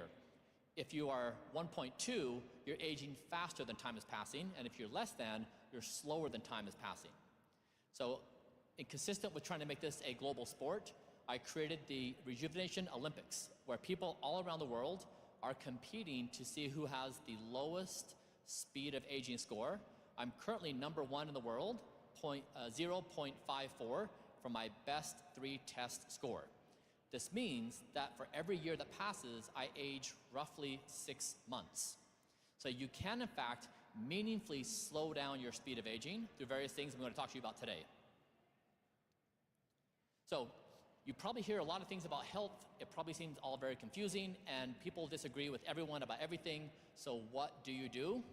I'm going to help you understand there's one marker in particular that will help you achieve the majority of the health benefits: lowering your resting heart rate before bed, okay? So we're gonna spend about 5 minutes on this. Everyone put your phones down and let's focus on this, yeah? Okay. So my credentials in doing this is I scored 8 months of perfect sleep, okay? 100% sleep score for 8 months. I wanted to demonstrate you can, in fact, master the practice of sleep. Practices that the most important marker determining whether or not I was going to have restful sleep was my resting heart rate before bed. So tonight, when you go to bed, lay down on your pillow, take a few deep breaths. If you have a wearable, pull it up and see your heart rate in real time. If not, just take your pulse for 6 seconds and then multiply that by 10. Let's say your resting heart rate is 60 beats per minute at your baseline. Your goal over the next month is to lower your resting heart rate by 10% to 54, okay? And the way you're going to do this is these things right here. So one of the biggest things that I've seen is the timing of my final meal of the day is perhaps the greatest influencer of my resting heart rate. So my final meal of the day now is around noon. I go to bed at 8:30. You don't need to do that if you simply start with 4 hours before your bedtime. So if your bedtime is 10 p.m., finish eating your final meal of the day by 6 p.m. No snacks and no food after that. You'll notice that when you do that, your resting heart rate goes down because your body is almost finished digesting food, and it leaves metabolic capacity for your body to then sleep. You see here in these other things, alcohol, for example, increases your resting heart rate. Anxiety and stress and rumination, that's the biggest one. Okay, so if you master first, don't eat right before bed, 4 hours before. You want a wind down routine. So if you say, again, your bedtime is 10 p.m., when 9 p.m. arrives, screens off, and you're in a wind down mode, calming your body and mind from the day's stress. So you know this from experience. When that moment of the day comes, you're stressed, you're tired, you're mad, you're anxious, you have all kinds of ambitious thoughts. That rumination will drive your heart rate up, which will lessen your sleep quality. Now, the reason why these things are so important is because when the resting heart rate is up, your sleep quality goes down. And when your sleep quality goes down, your mood goes down.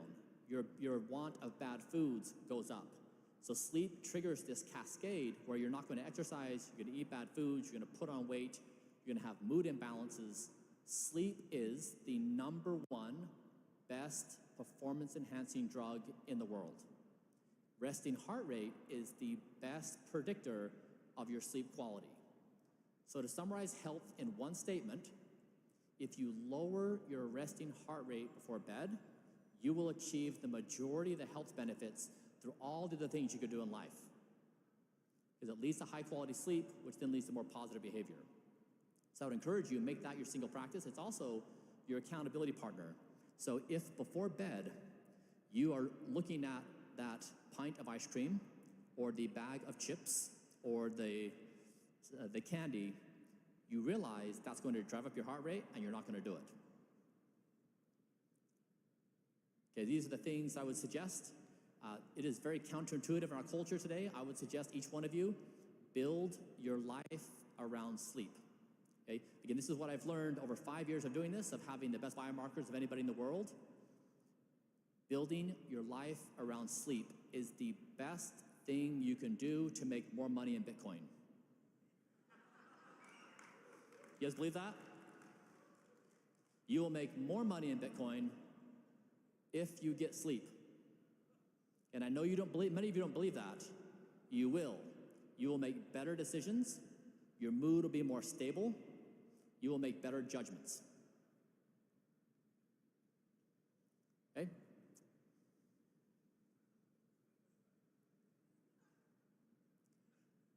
My nighttime erections are the length of the Titanic, the movie.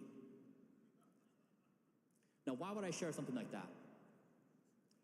Because when I talk about sleep, the majority of you are like, yeah, whatever. Did you know if you don't get high quality sleep, you don't get nighttime boners? This is true for men and women. Did you know that nighttime erections, men and women, is one of the most important biomarkers for your health? It is psychological, cardiovascular, and psychological, cardiovascular, and your fitness. So as you age, this is again true for men and women, nighttime erections go down. It is a function of aging damage. So when I first started talking about this important marker, I had several friends, many of which are in Web3, were saying, Brian, I have no nighttime erections. And I said, how is your sleep? You know, I get 4 to 5 hours a night. That's what happens. When you don't get sleep, your body shuts down critical functions, including your sexual function. It also eliminates, you have NK cells in your body. These are cells that go out and survey for cancer. When you don't get high quality sleep, your body lowers searching for cancer by 73%. Your body stops looking for cancer. Okay? Also, when you get 4 hours of sleep a night, there's a response in your brain of an inflammatory protein that is equal to a traumatic brain injury. So I want to impress upon you that sleep is not just a productive thing that helps you make better decisions and have a stable mood. It also, if you don't get it, your body literally shuts down really important functions. So here, I'm just going to give you guys this. Pull out your phones, grab this QR code. This is what I eat on an ongoing basis. So the thing that distinguishes my endeavor is we have combed through the scientific evidence. We've used the philosophy to say every calorie has to fight for its life. Every single molecule that gets in my body. And we've said, what are the superfoods among superfoods? This is a great representation. So as you try to, so number 1 is lower your resting heart rate. 2 is have good nutrition and eat from this guide. This is probably the most evidence-based guide out there. Finally, I think we all know this. The most consequential thing happening in the world right now, of course, outside of Bitcoin, that's obvious. Second to Bitcoin is AI. AI is progressing at a speed that is unfathomable to our current minds. It is changing things beyond our ability to understand. As it does this, I want to put forward to you that as a species, we're going to be playing a new game. And whereas right now our games are primarily locked in on status, prestige, money, wealth, and power, the new game as a species is going to become how we stay alive individually and as a species. That's what Don't Die is. Don't Die is about individual health, but Don't Die really is trying to answer the fundamental question, what does a species do when you're giving birth to super intelligence? Don't die individually, don't kill each other, don't destroy the planet, align AI with Don't Die. That Don't Die is attempting to be the world's next major global ideology on par with democracy, capitalism, Christianity, Islam. It is meant to say, as a species, this is what we do. This moment can't be overstated in consequence. For centuries, for millennia before, you would say, death is inevitable, therefore, YOLO. I'm going to raise an army and conquer territories. I'm going to go to war. I'm going to be immortal in my professional accomplishments. I'm going to acquire wealth. I'm going to have children. This is the first moment in the history of the human race where somebody can say with a straight face, we may be the first generation who will not die. And that requires a fundamental revolution. Don't die is the single thing that every human on this planet can agree to. Nobody wants to die right now. So in summary, I hope you guys are open to the idea that this moment is fundamentally different than any previous moment, that you practice these principles of don't die starting with your resting heart rate. You will be more successful, you will be happier, you will be a better family member, better partner, better at your work if you prioritize sleep. And that if you do this together, we can map out a path of our potential that I think is unfathomable in our current minds. Thank you, be well.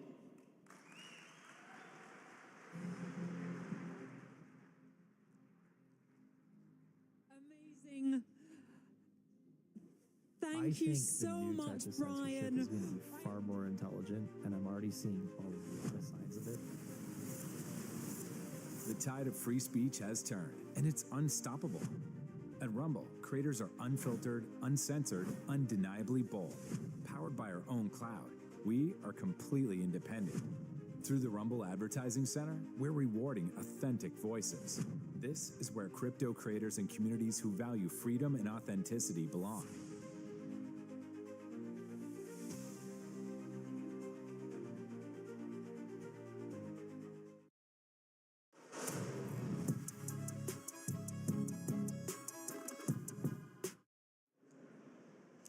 Welcome back to the Bitcoin Magazine News Desk presented by Mara. I am Frank Corver, the political correspondent for Bitcoin Magazine, and I am joined by none other.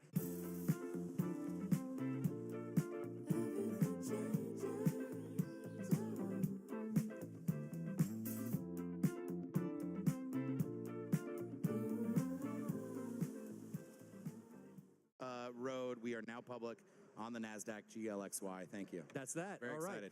One of the early companies to hold a lot of Bitcoin on the balance sheet, right? Am I wrong right. about No, that? that's right. Okay. Yeah, good amount of Bitcoin on the balance sheet over there at Galaxy. I want to talk a little bit about the panel that you hosted earlier in the day. SBR. So we have federal level SBR. We're seeing states create SBRs. We were talking a little bit off camera about, maybe the federal government will look to the states, see what they're doing and how they're sort of establishing policy and maybe use that for some of the federal policy. Your thoughts on this? I mean, the states are making progress. Obviously, you saw Texas. There's been, attempts in Arizona. You saw New Hampshire has done something here. There have been maybe a dozen around the country looking at ways to do it. It is fundamentally different, right? The U.S. government can print money. It has significantly more money. States have to manage a budget, an actual budget. I mean, can you imagine? But I do think, look, America was created as a federated federal republic. The idea was that states would be laboratories for new policies, and those that worked would sort of bubble to the surface and maybe be adopted by other states or the federal government. Those that don't would fade from existence. So I think it's interesting to see. It's exciting. I think, look, whether you're an allocator, a pension endowment, a portfolio manager, an individual investor, you cannot deny the performative benefit that Bitcoin allocation has given you, and I don't see why a state is different. Okay. From a policy angle, I know that you're a bit of a policy wonk when it comes to Bitcoin and crypto more broadly. What else should we be paying attention to right now? Well, I mean, obviously the SBR, we're going to talk about that at the federal level, but look, I mean, I think one of the existential crises for crypto and Bitcoin is everything related to the Bank Secrecy Act and trying attempts by a certain wing of politicians to apply Bank Secrecy Act requirements on non-custodial entities like wallet developers, non-custodial wallets themselves, software developers, smart contracts on other networks, where they fundamentally have no capability of knowing their customer and complying with those rules. And I think those efforts are largely a backdoor attempt at banning crypto, right? And banning self-custody of Bitcoin, which of course is at the core of its value proposition. Those continue to bubble up. You saw that bubbling up during the stablecoin back and forth and debates in the Senate, and we expect the Senate to start voting and really moving that stablecoin bill this upcoming week, I guess I should say next week, after they get back from the Memorial Day recess. And again, that was an issue in here with a specific cohort of Democrats in particular pushing to add these anti-DeFi, anti-non-custodial provisions.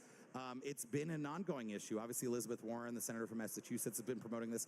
This is not going away. This is a constant battle. And look, I mean, this is one of the few where the rest of crypto and Bitcoiners are in the same boat, right? Yeah. Because it's all about non-custodial technology, not holding software developers to the same standards as banks when it comes to regulation, which is obviously insane. It's also totally unenforceable. That's one that keeps bubbling up that Bitcoiners need to watch out for, right? I mean, I think as long as you can self-custody your Bitcoin, it doesn't really matter who owns it, whether it's governments or adversaries or whomever, you always have the ability to take that Bitcoin, take those keys, do with it what you want, store it under your mattress, on your cold card, wherever, and that is the core, that's, to me, like the core differentiator about Bitcoin, and that is always constantly under threat. It continues to be. Yeah, I agree. I think, not only holding your private keys, but maybe the ability to use a mixer as well. What Alex was referencing there was, of course, the Samurai trial, which I've been covering personally, as well as the Tornado Cash trial. But, ladies and gentlemen, we do have to kick it back over to the Nakamoto stage, where our former host here, Pete Rizzo, will be speaking with the first Bitcoiner to ever go to the moon. Yes, you heard that correctly, ladies and gentlemen. So we're going back to the Nakamoto stage. We'll be right back here at Bitcoin 25 after that.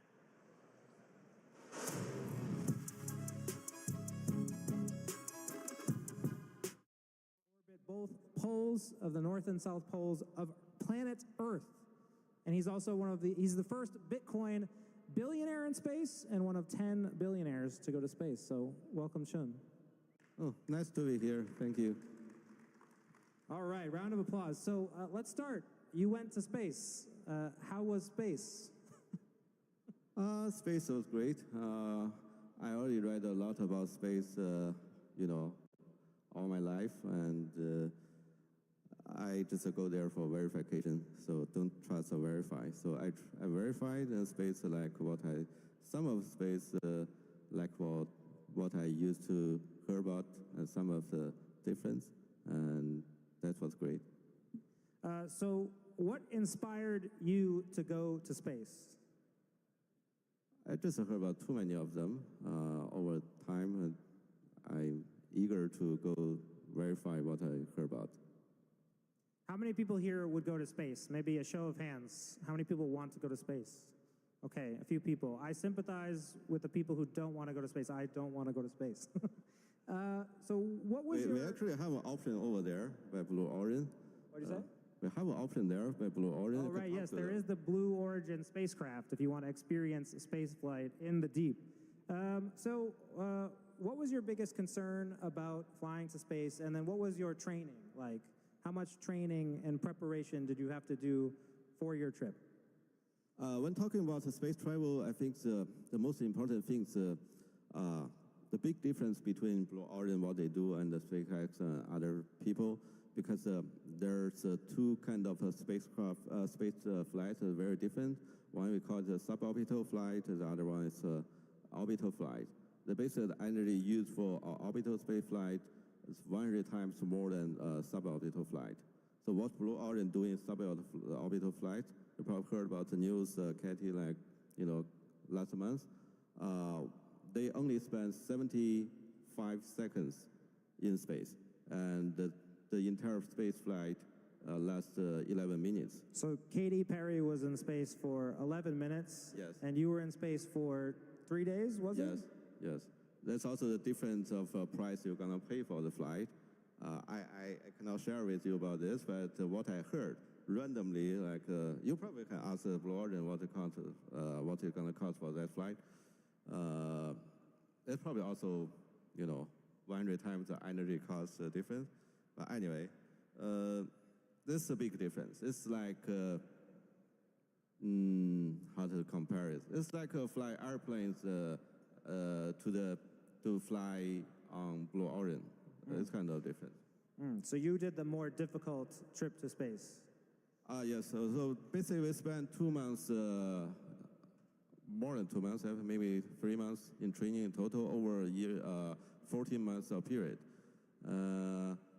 We go through the same training like professional astronaut.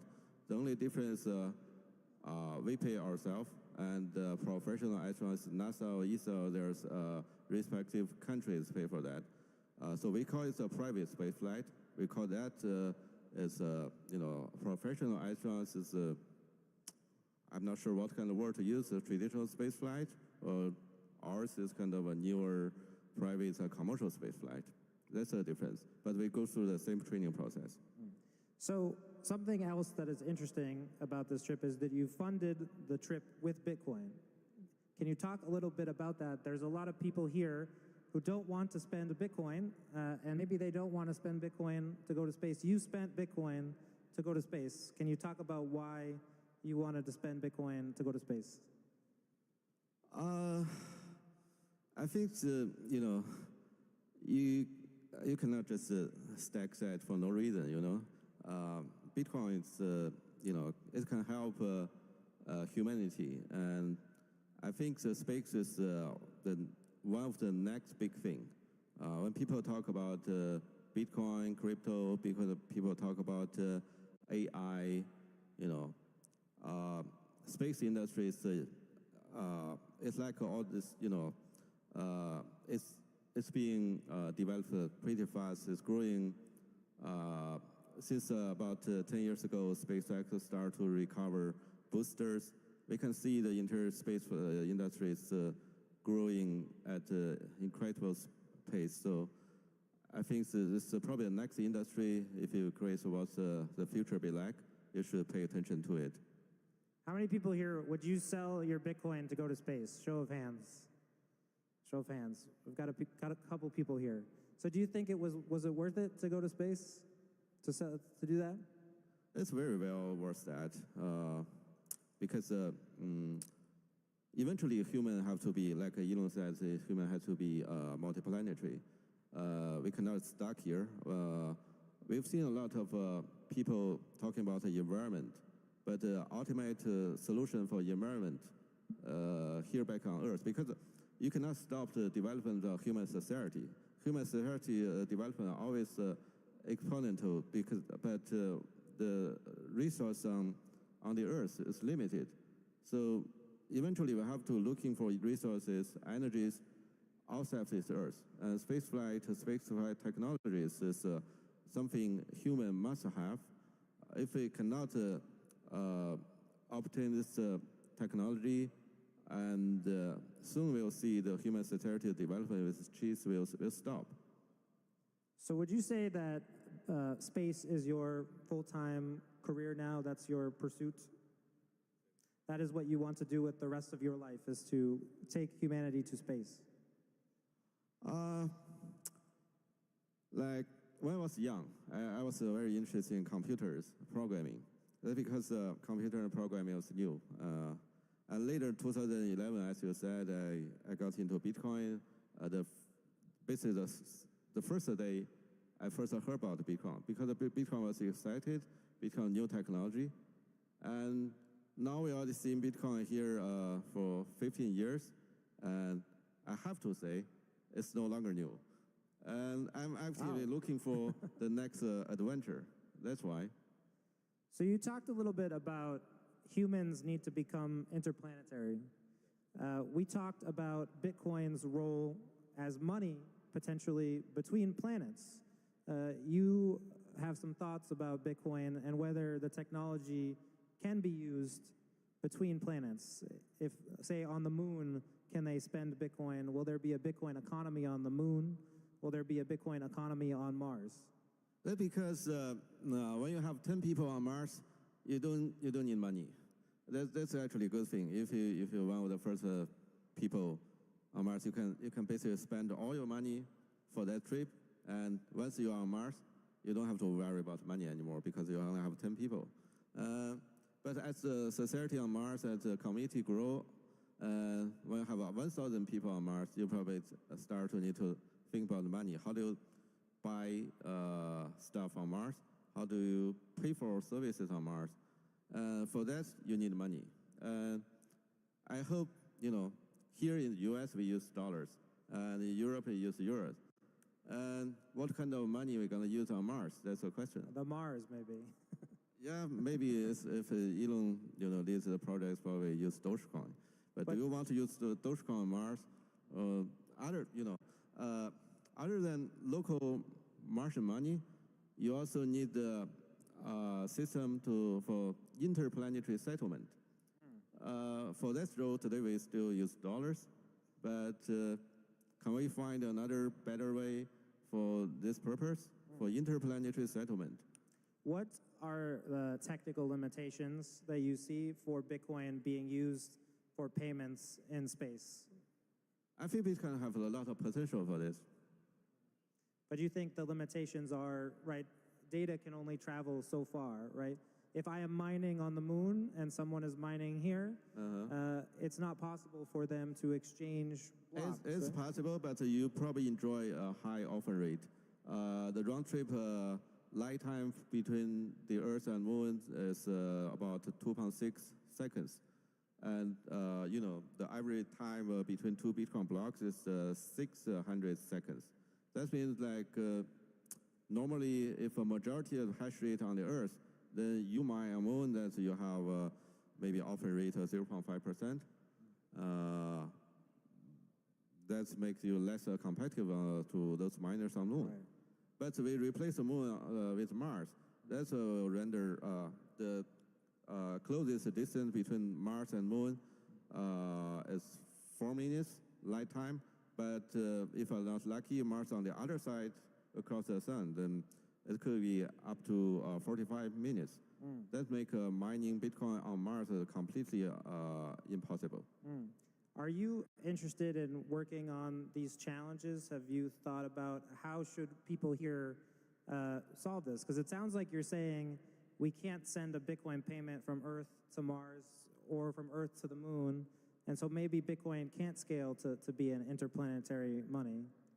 I think it's like a quantum computer. It's something with, you know, upgrade the Bitcoin network that can be achieved, but we need to convince those Bitcoin core developers. So how would you recommend that we think about this problem? Should we be working on this? It's actually not just about Bitcoin. One, you know, the shift of humanity from Earth-based civilization to multi-planetary civilization, it will involve the whole society to get prepared for this. I must say it's probably one of the biggest shift of human society. Such like, you know,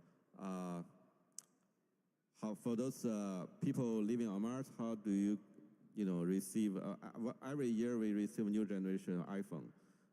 For those people living on Mars, how they can, you know, I think the first decades when people start their community on Mars, they probably won't have the industry chain enough to support to manufacture something like iPhone, as come like an iPhone Institute on Mars. They probably have to wait every 26 months when Mars and Earth sync up again. So their new generation iPhone deliver from the Earth. So that means after you receive your new generation iPhone, brand new, every 26 months, you find there's no servers on Mars from Apple. You cannot even activate it.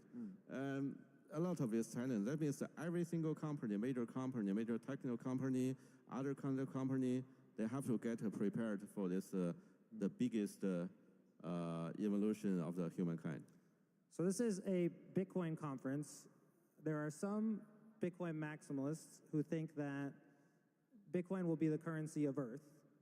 But maybe, as you said, maybe you'll need some interplanetary settlement, that maybe there's a legitimate role for other cryptocurrencies for other planets. Maybe Mars would have its own cryptocurrency. Maybe the moon would have its own cryptocurrency. What do you think about that? Yes, it's possible that Mars have one currency and Moon has currency, but eventually you need one currency for the settlement between Mars and Moon. That's what we are talking about. I hope this interplanetary settlement is achieved by Bitcoin, not other coins.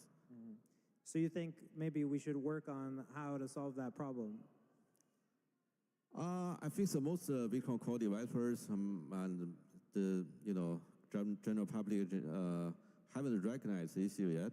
Just like Apple hasn't set up a server on Mars yet, but when the time comes, but for Bitcoin it's a little bit different because from our experience of Segwit activation or Bitcoin scaling, we know it takes a long time. Maybe we can start to think about that because it's going to take a long time. So there were a lot of people who wanted to see you make a Bitcoin transaction in space, to send a payment when you were up in the space shuttle. What was the reason you didn't make the payment? Is it not possible, or did you were just enjoying being in space? Nobody asked me. Nobody, because payment, you have to pay from one person to another. But I must say, I did carry the Bitcoin little holder. You probably see the photos on X. But yeah, there's some Bitcoin stuff. But I didn't make a payment because we only have 4 people up there. I don't have to pay for my colleague. But yeah, but we do have internet. I think future flyers, future space travelers, once they will have a sizable community up there, they have a reason to make a payment, they will make a payment. So we're talking about the future of Bitcoin. Maybe there will be problems with interplanetary Bitcoin. Are there other ways that you think Bitcoin could fail or not achieve its success? You've been around, you've been mining for 15 years.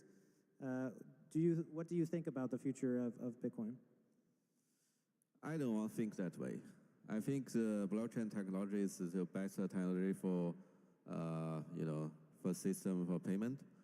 So if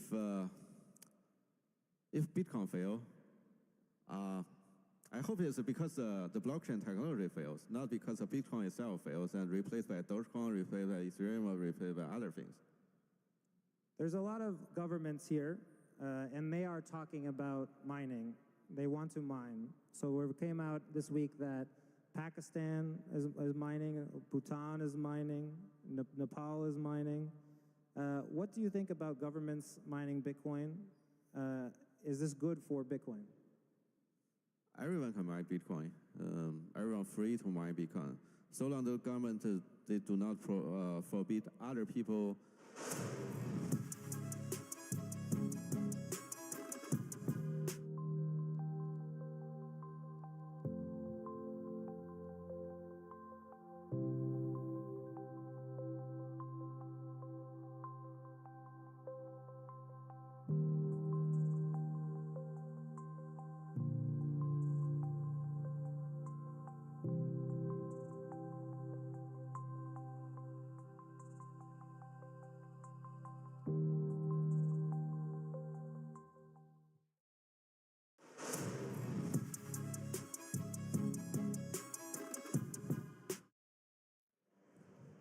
Welcome back to the Bitcoin Magazine News Desk presented by Mara. I am Frank Corva, the political correspondent for Bitcoin Magazine, and I am joined by none other than the one and only Scott Lee, the event producer for this incredible event. He's also leading the charge with all things AV and all things UFO as well. Speaking of UFOs, Scott, tell us a little bit about what it's like to get something like this together, to get these big fixtures we have like UFOs, the Skull of Satoshi, lots of exciting stuff happening here. Tell us a little bit about it. Yeah, so I'm in this unique position of getting to take a designer's vision of the most unusual things you can imagine, and we had lots of different ideas on paper, but getting to see them walked out and getting to be the one that presents these ideas to the teams that fabricate these, like, the UFO, this is like a multi-month build just to get the skins right and to get the colors right, and all this stuff is a very, very intricate process.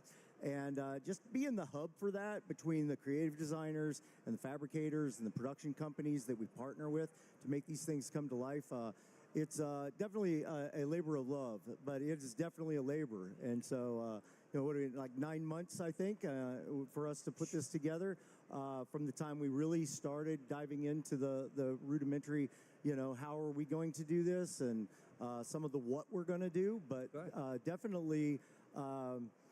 Yeah, it takes a team. It's definitely I couldn't even explain to you what. Can I ask you one quick question, if you don't mind, though? I know we're going to cut over to the Skull of Satoshi. I want to show people who might not know it. Yeah. I don't know if you have a scoop for us, or if you could share anything about how you got the it. Skull of Satoshi. Oh man, I like to tell people that we captured the flag. Like that was kind of a little game of that.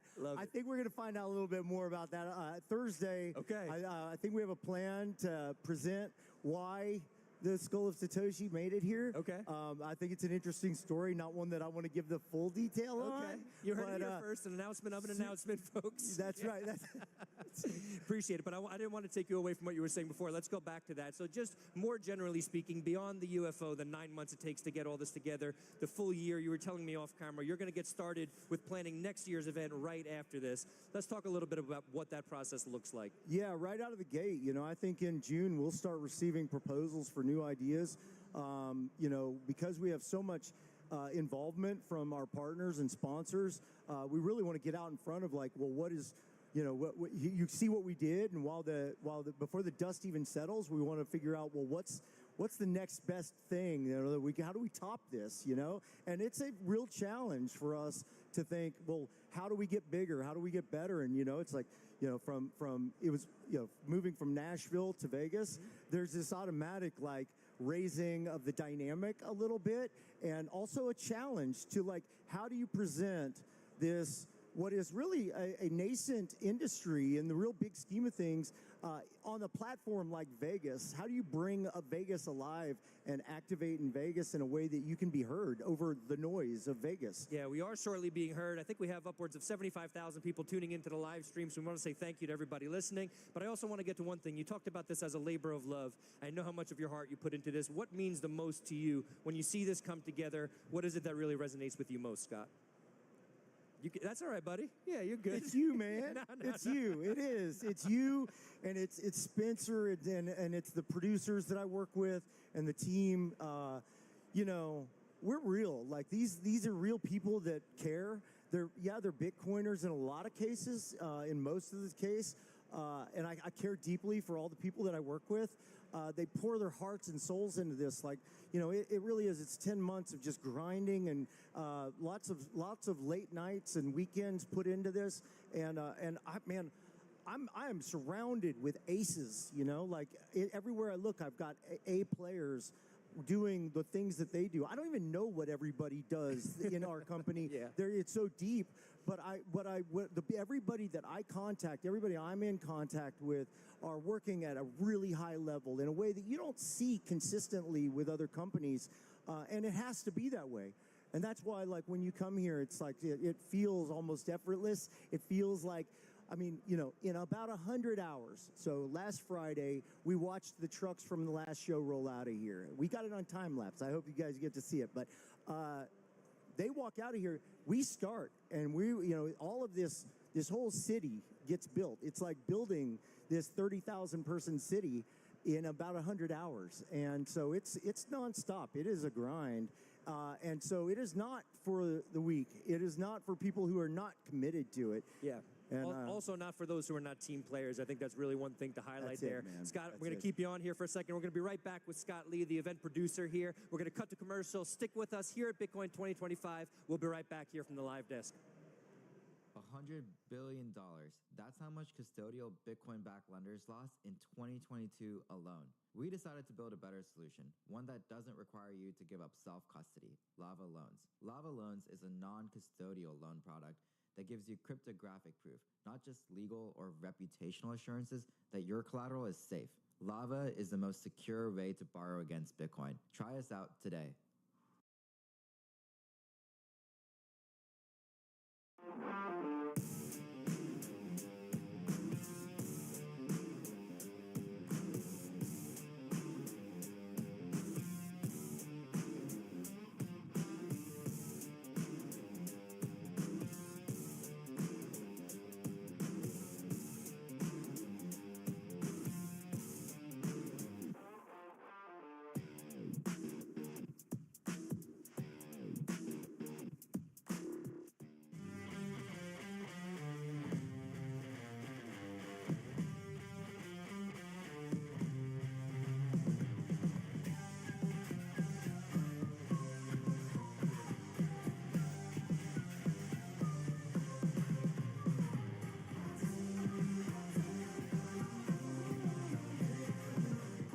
Satoshi released Bitcoin. The world was forever changed.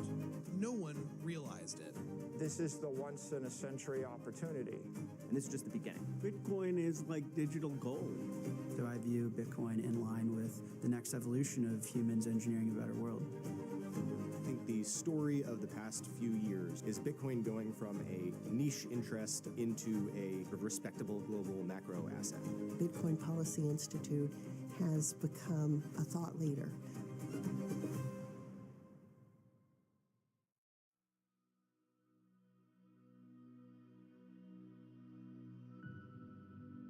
What is the key to progress? Is it more machines? More money? More buildings? Or are those just the outcomes?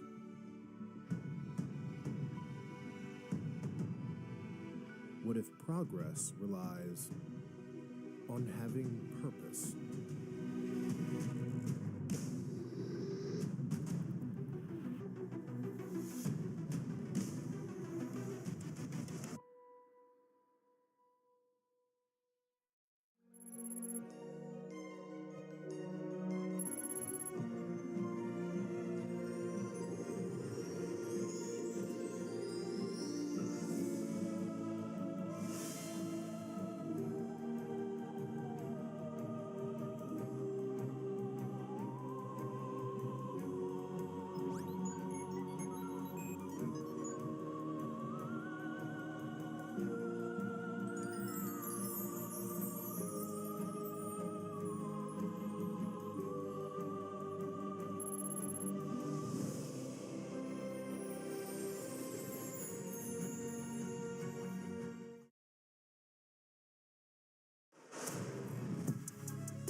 Welcome back to the Bitcoin Magazine News Desk presented by Mara. We're here at Bitcoin 2025. Vibes are high. I'm Frank Corva, the political correspondent for Bitcoin Magazine, and I'm joined by none other than Aaron Von Weirdum, the editor-in-chief of this here Bitcoin Magazine print issue, as well as the Bitcoin Magazine website. Aaron, welcome.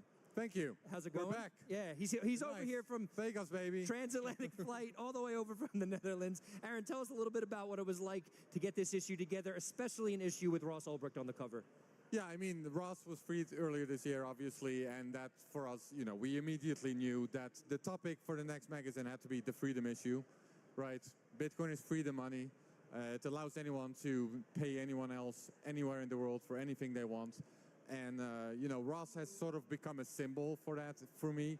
You know, obviously, you know, what Ross enabled was kind of a radical form of, you know, using Bitcoin as a freedom tool. Are you saying the senators aren't talking about what Ross was doing on stage? I don't think they're highlighting it very much. Let's put it that way. Yeah, fair enough. So so we got Ross on the cover, but it's a cool concept because it has this double cover idea.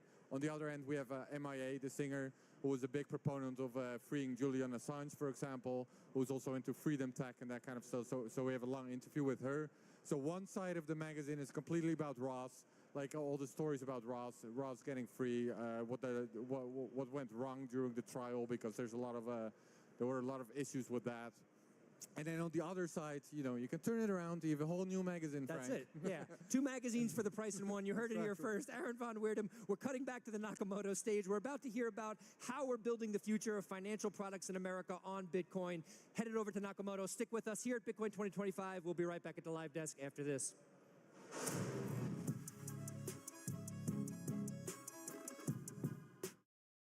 event is just such a fantastic gathering of the community. On the topic of flows, I guess my message to all of you, and I think something that Mike and Justin will also be very familiar with, is that the game has changed in 2025. We're entering a new chapter in 2025 with the change in the regulatory circumstances in the US. Huge swaths of traditional investors can participate in this asset class, in Bitcoin, for the first time. So a report on this, putting some numbers to that. But I think something that's sometimes hard for people to fathom is just how massive the opportunity is. At Bitwise, we serve a lot of wealth managers, for instance. And in the US, wealth managers manage between 30 and 60 trillion dollars. And if wealth managers wind up allocating 1% to the space on behalf of their clients, helping their clients access the opportunities here, that's hundreds of billions of dollars. So the doors have opened to a lot of traditional allocators in 2025. We do thousands of meetings with those investors to help them understand and access the opportunities, and we've never been more excited. And you're coming out with products too because they're looking at their overall allocation and they're saying, listen, 60-40 portfolios are antiquated, especially in the Bitcoin revolution era. And so for you guys, what kind of percentage are you talking about in allocation for those wealth advisors to really kind of diversify their portfolio, get on an efficient frontier? You know, that's a fascinating topic. Everyone remembers sort of the old refrain of get off zero. Everyone's familiar with the idea of 1%. I see some of my colleagues in the audience here who work with advisors, and I think that what we're seeing is the conversation is moving to 2 to 5%. I think that more and more traditional allocators are wondering how to position for the future. They're thinking about equities, they're thinking about fixed income, they're thinking about alternatives, and they're thinking about crypto and Bitcoin. And they're seeing an increased role for that in portfolios. So I don't think that we're going to end at a 1% allocation. I think we're going to end in a world where traditional investors have much more than 1% allocated. And right now, the conversation that we hear is 2 to 5%. Awesome. And I think I'm going to pass it off to Mike because Mike's got great insight, right? So Mike and BitGo, they custody ETFs, but also they work on with Bitcoin treasury companies. So he's got great insights on the financial products that are going sort of into the traditional realms, but also the non-traditional realms for adoption of Bitcoin. So Mike, what kind of financial products can we expect to see come out linked to Bitcoin that you guys are help servicing across all the different verticals? Well, thank you. So I run a company called BitGo. We've been doing this since 2013. Started out with just how do you secure the asset? You know, the conversations that have evolved in the last decade just keep changing for the better. And this year, as Hunter said, we had a step function forward as a result of the administration finally being willing to embrace what we're doing. Before, they've been really fighting us and resisting it. And then now they're more like, hey, how do we make this better for everyone? So this is helping tremendously. Suddenly it makes it so that any money manager in the world, you know, any financial person in the world knows that they can touch digital assets, they can touch Bitcoin in particular, and it's not going to be a hit on their reputation. This is like something that they can do, and they're not going to get in trouble for it. That is a huge unlock. It's hard to actually, I think, quantify how big that is. So in terms of our clients, I think we got over 4,000 institutional clients at BitGo today. We have over $100 billion in assets under custody. Yeah, we help a lot of people that want to do the custody on their own. Now, by the way, I'm still a big believer in self-custody. For all of you self-custody fans out there, we absolutely need that to grow. But when you have institutions holding money, it has to be done with a higher bar. That is, you can't have institutions where one guy holds the ledger, holds the key, you know, in his drawer. Instead, you know, we use banks, we use, you know, regulated entities, et cetera. So we run a bunch of custodians around the world. So the types of clients that we have, you know, venture funds have been here for a while, but increasingly we've got other types of asset managers that are also wanting to get their allocation. And if you just take a look at it from high risk to less risk, we just keep moving more towards the conservative side. A couple of years ago, we started to see endowments and some of the pension funds come in. That's the area that I think is really going to come in now. These guys, when they make investments, it is very deliberate. They come up with a thesis, they study it, they run it by all of their counterparties on the investment council, and then, you know, they get it through committee and committee. Finally, they take moves. So anyway, we are moving along that spectrum, and it's all for the good, mostly Bitcoin. Yeah, and I think one of the most unique things, and this is why Justin can come in and kind of talk about it, and WBTC is Wrapped Bitcoin. And so Justin works with Mike and his group at BitGo for multi-jurisdiction. So I just want to preface with what is WBTC so the audience can know and we can kind of peel back the onions from there on how it's so unique and how it's going to help the entire ecosystem. Yes, definitely. First of all, you cannot stay your Bitcoin naked, right? You need to, wrap it. so first of all, I think wrap Bitcoin is a way to get your Bitcoin into smart contract platform. So, right, we all know like Ethereum, Solana, Tron, like all the major smart contract platform is the place you can actually use your Bitcoin as collateral to borrow like stablecoin, to borrow ETH, other major cryptocurrency token, and also, of course, generate yield on the Bitcoin you are holding, right? Because Bitcoin is a proof of work network, there's no way for you to generate any yield on the Bitcoin you have. But once you wrap the Bitcoin and get into the smart contract platform, you will get yield for others to borrow the Bitcoin from you. And also at the same time, you can do more with your Bitcoin, right? You can do anything a smart contract network let you do, and also you can interact with all the DeFi application, DApps, make payment, make movements anytime actually around the Bitcoin network. So that's, I think, I will see WBTC as a gateway. You can get through into the smart contract platform with all your Bitcoin. And also, of course, I think WBTC introduced a very important market standard proof of reserve system. So any transaction you can see on the blockchain, and all the reserve addresses is available on the blockchain, all fully cold storage Bitcoin. So it's safe and transparent, and at the same time is smart. So that will be the smart right Bitcoin. And can I just add a little bit? It's a stable coin for Bitcoins, right? So just like stable coins of dollars make dollars usable within smart contracts and within DeFi, wrap Bitcoin does the same thing for Bitcoin. All of a sudden, you can use it all kinds of things everywhere. And one other thing that's interesting, it's actually now a global product. So we switched it out to have custody that's split between the US, Singapore, and Hong Kong late last year. So it's the largest stablecoin of Bitcoin and the most broadly used in DeFi. So that enables the scalability, right? Yeah, I mean, what makes a good stablecoin, whether you're talking about dollars or Bitcoin, it's the liquidity that you have on the markets around the world, right? The fact that you can use it at every exchange is actually the main benefit of it. And then, so how do you get that? Well, obviously, there has to be confidence in how it's held and how it's stored, so that everybody can use it, and know that they can trust it. Yes, I want to also add a little bit. For example, the liquidity is the key. So, for example, right now, if you hold naked Bitcoin, right, you need to deposit into the exchange, and you need to wait like 6 confirmation to go through. It's like an hour or so, and you can start to sell your Bitcoin, right? So sell, buy Bitcoin, withdraw, it's all take like an hour to do so. But if you just do it on wrap Bitcoin, right now the main network is on Ethereum. We are expand on Tron, Solana network.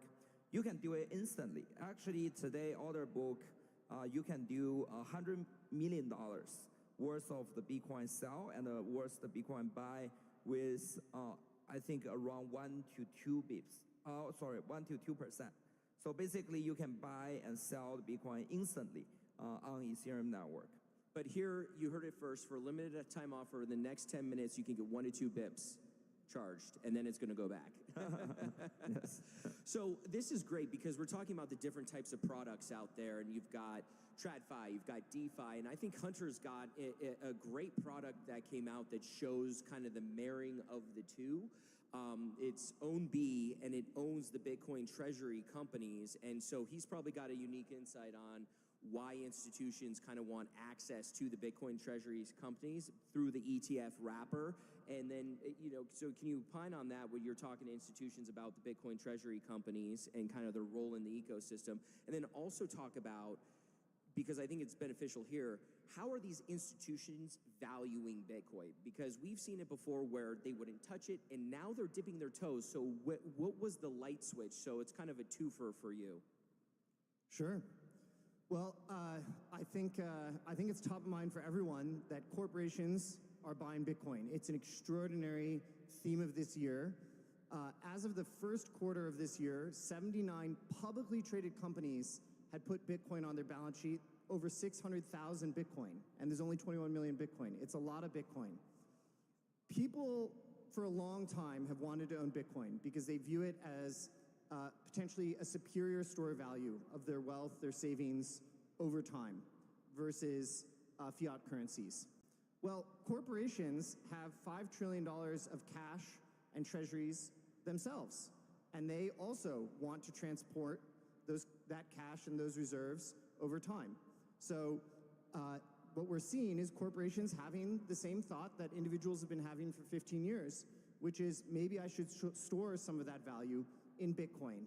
And that's why we're seeing, over 80 companies already this year holding Bitcoin on their balance sheet. There are a ton of exciting endeavors to this end. The product that Kevin mentioned, the ticker is OWNB, as in Own Bitcoin, OWNB, and it's an ETF of all of these companies that have more than 1,000 Bitcoin on their balance sheet. So for an investor who says, I like this thesis, but I don't want to be picking the specific companies that are undertaking it, I want to own an index of them, we've created a product for that, the Bitcoin Standard Corporations ETF, which is OWNB. And I think people are very excited about the idea that corporations can put themselves in a position of strength and advantage by adopting this strategy on their balance sheet. And I think we'll see more and more. I think we'll see a ton of companies adopting this and hundreds of thousands more of Bitcoin being put onto balance sheets. So, yeah, please. And so, Mike, a thing in the past for Bitcoin used to be not your keys, not your coin. And you've got a platform that I think really addresses that and has kind of squashed that notion that if it's, not your keys, not your coin, there's safe and secure ways to actually create product to hold Bitcoin. So can you talk about how we've transitioned from this not your keys, not your coin to actually the democratization of access? Well, I'm not sure I quite agree with the statement. I actually think not your keys, not your coins is still very important today. This is why we have a full complement of both self-custody solutions as well as, institutionally is where we do most of our business, and that's where we take over custody. When you take custody, there's a lot of things you got to do. It's like, who's the management team? What's the balance sheet? What's the SOC audit? What are the controls? Where do you store the keys? What's the technology? What's the regulatory? This is a lot of questions that go into it, and so we solve that. But we start with this, 2 out of 3 threshold signature platform. And originally it was multi-sig only. That was Bitcoin. We still use multi-sig on Bitcoin. It's absolutely the best way to store your Bitcoin. We also now support 2 out of 3 MPC on many, many other chains that don't support necessarily multi-sig natively. But when we take custody, we then are taking that same exact platform. We're taking ownership of the second 2 keys, and then we put it in custody, we put all the controls. It makes it pretty easy. You can switch. You can use both. In fact, a lot of exchanges to this day will hold large treasury assets in cold storage, fully custodied at BitGo, and yet they might operate hot wallets real time for some of the day-to-day transactions that they're doing. So you can blend these 2 things. As wealth accumulates inside of Bitcoin over the next 10 years, people are going to have a new decision to make, which is how comfortable do you feel taking security of your own asset on yourself. So imagine there's no Bitcoin and you have cash and all you have is cash. There's no banks either. How are you going to secure your cash? Are you going to hire a security guard? Are you going to put bars on your windows? Like, what are you going to do to hide this cash from other bad people? So we're going to increasingly have to answer that question. And the same thing will happen with Bitcoin that's happened with other assets, which is you're going to use a combination. You're going to use some amount of self-custody where you hold on to yourself. Different people will have different thresholds. Now, the ability to secure Bitcoins is easier for most types of attacks, but, we're going to go through some evolution here. And then, of course, you can put some amount of it into custody. A lot of people do ask, they're afraid that they're not going to be able to pass it on to their kids. Maybe they have a technical setup that's difficult for their spouse or their family to take over. So this has been an increasing thought. But look, I think the industry will continue to evolve. We'll continue to make it easier. You're going to have both options available to you, and everybody's going to have to figure out what's the right balance for themselves. Awesome. And Justin, so you were looking dapper last Thursday. You were in a great tuxedo. Can we see you in the tuxedo later this week at some events? And what was sort of the main takeaway from the dinner Is there anything that you learned from last Thursday? You know, as a top holder of Trump Coin, you know, it'd be interesting to hear from you, your unique perspective from being the top holder. Yes, totally. So for the gala dinner last week, I think President really showed commitment to Bitcoin and the whole crypto ecosystem.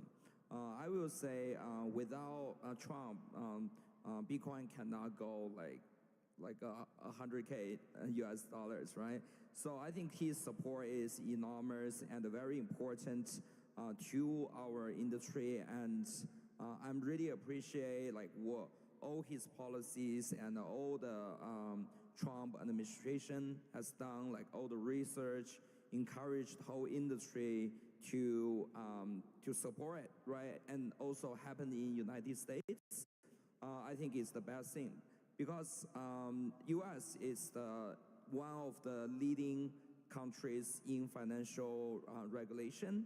I think once U.S. had a clear regulation for cryptocurrency, for Bitcoin, like all the other countries in the world can just embrace it, right? So that's why I think the progress we are making here in United States like really matters because it will further encourage people around the world to get into Bitcoin industry. Because before that, I'm visiting all the world leaders. They seems to be quite conservative on Bitcoin too, right? But after U.S. Embrace like Bitcoin fully, I think lots of them like come back to me, right? It's like, what's going on? You know, we want to revisit Bitcoin again. So that's why I think once, you know, Bitcoin pass this kind of the stage and get institution adoption in United States, it will accelerate the adoption globally. That's like what strategy I see. Yeah. Awesome. And I think that's an important notion that the U.S. has some of the most deep liquid markets. And so leading from the front with product innovation, access, leads me to Hunter. And what can we expect from you guys going forward on new products? Or is there demand that you're seeing from current clientele, whether it's retail, institutional? What type of strategies are they looking for linked to Bitcoin? It doesn't have to be Bitcoin. It could be cover call strategies. I know you guys launched one recently. You guys just made a distribution. Congratulations. So what can we expect? For those who don't know Bitwise, we've been around for 7 years. We manage $12 billion of client assets, and our aspiration is to be a partner to investors and to give them leverage on their time in accessing the opportunities of the space. And that's relevant to mention for this question because more is the answer. When a client has something that they want to accomplish, if they're a partner of ours or a client of ours, we want to help them be able to do that with professional management and leverage. So, you know, we mentioned OwnB, which is helping people participate in the companies buying Bitcoin on their balance sheet, a new ETF. We launched 3 covered call products, IMST for generating income on MicroStrategy and 2 others in that vein. I think the conversation with traditional investors is still to some extent about grokking the space for the first time. So thinking about Bitcoin, thinking about companies in the space, equities. Having said that, for investors who've been in the space for a long time, they're starting to want to do additional things. So we've had a bunch of requests to generate yield on Bitcoin for investors. They have Bitcoin sitting in a custodian. They want us to generate yield for them, and we're starting to do that. So there's so many different things that I could hit on there, but I think the theme is continuing to build bridges so that more investors, institutions, wealth managers feel empowered to access the opportunities of the space. And at the same time, for investors who are further along, keeping pace with the things they want to be doing with their Bitcoin, like generating yield these days, which is a very common topic. Yeah, and I think Bitcoin, if you take a step back, you've got Bitcoin has a beta of 1, and then you can go into high volatility, high beta Bitcoin strategies, and you can have low volatility, low beta strategies. I mean, that's how we look at sort of a Bitcoin covered call strategy, where you could generate income. It could become your own Bitcoin treasury, and you're generating income every single month off of it, and it's sort of your lower vol, and you can go into the higher vol sections should you want. And I think there's just tremendous opportunity and democratization of that. And I think, I'd love to hear from Mike and Justin on what can we see in those types of new products coming out that are sort of tethered to your guys' WBTC.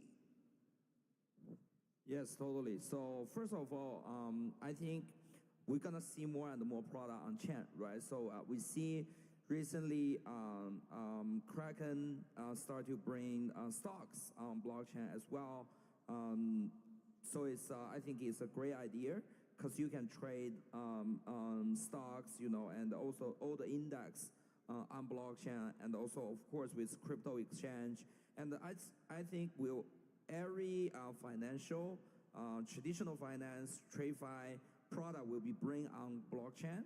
And also on the same time, we have like Wrap Bitcoin product to bring Bitcoin onto the blockchain as well, right? So basically, I think in the future, Ethereum, Solana, like Tron, those major blockchains, you can have all the product trading in a decentralized way on the blockchain. But of course, I think the arbitrage opportunity and also the yield product will be enormous. So you can earn yield no matter from like stable coin or Bitcoin or like stocks, anything. You can do it on chain.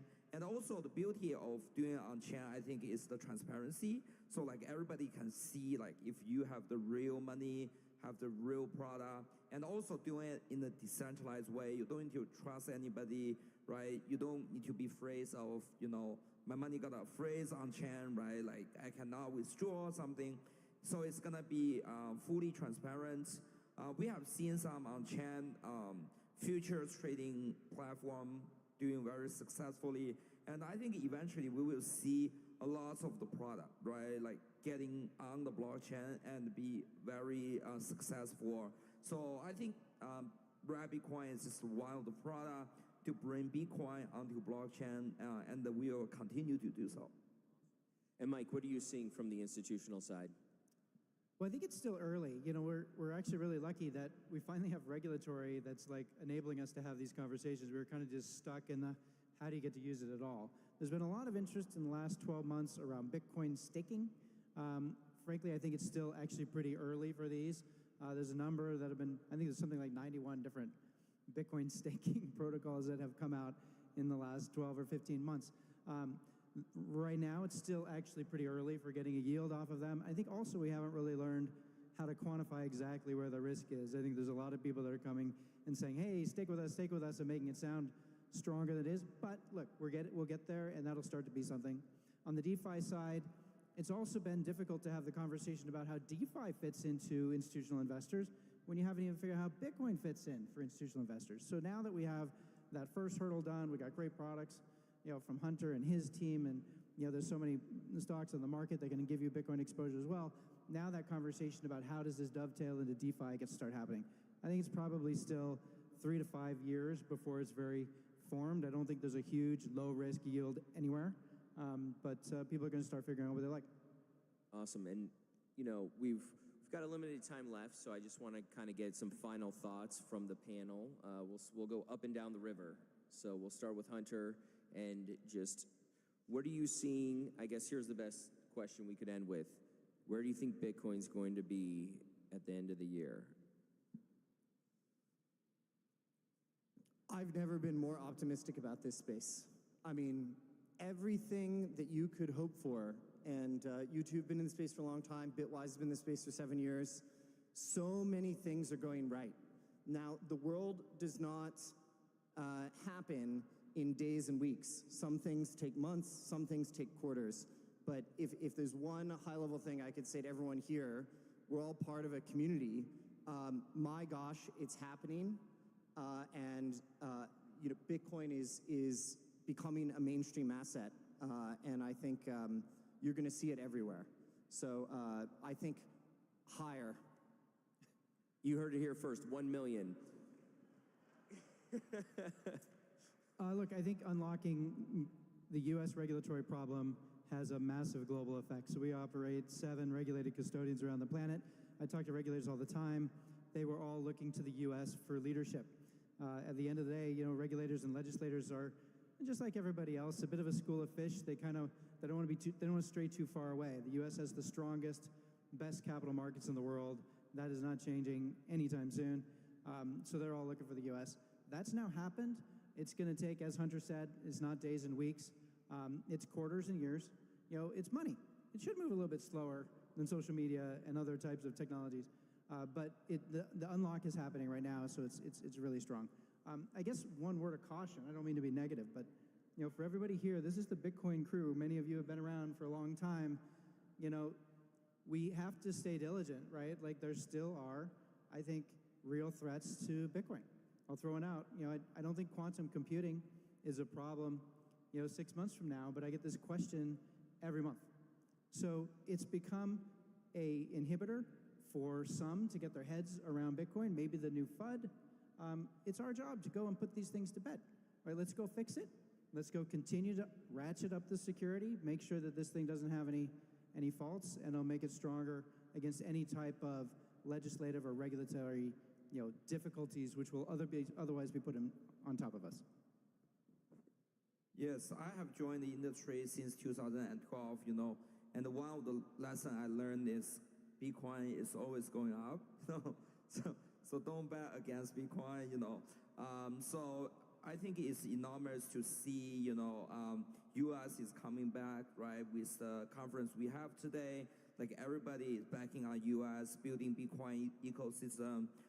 I think we will continue to hit all-time high, So we basically have an all-time high like last week, right?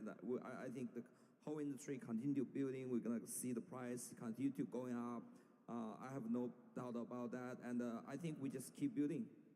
Yeah, that's great. And I think one of the things too is I hear a lot out there that people look at global M2, right? And back previously used to money printer go burr, things like that.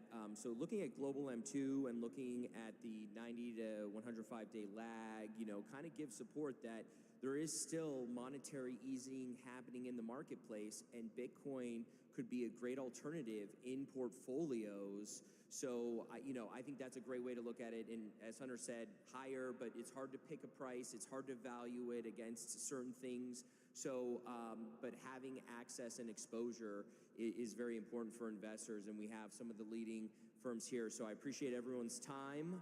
We'll do one more. I say Naka, you say Moto. Naka. That's right. All right. Thank you, Vegas. We really appreciate it. Thanks for your time, and have a great Bitcoin week.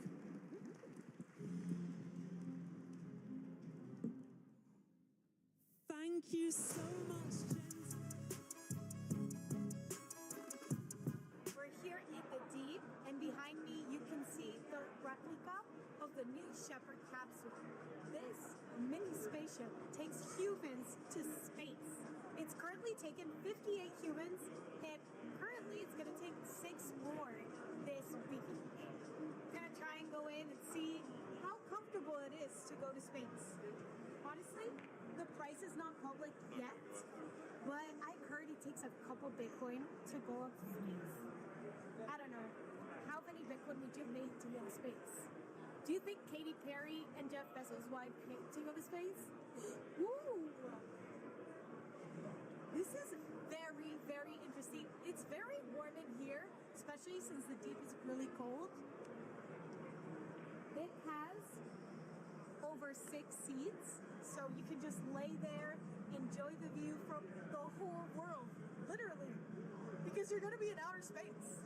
Bueno, guys, I want to know, how much Bitcoin would you pay to go to space?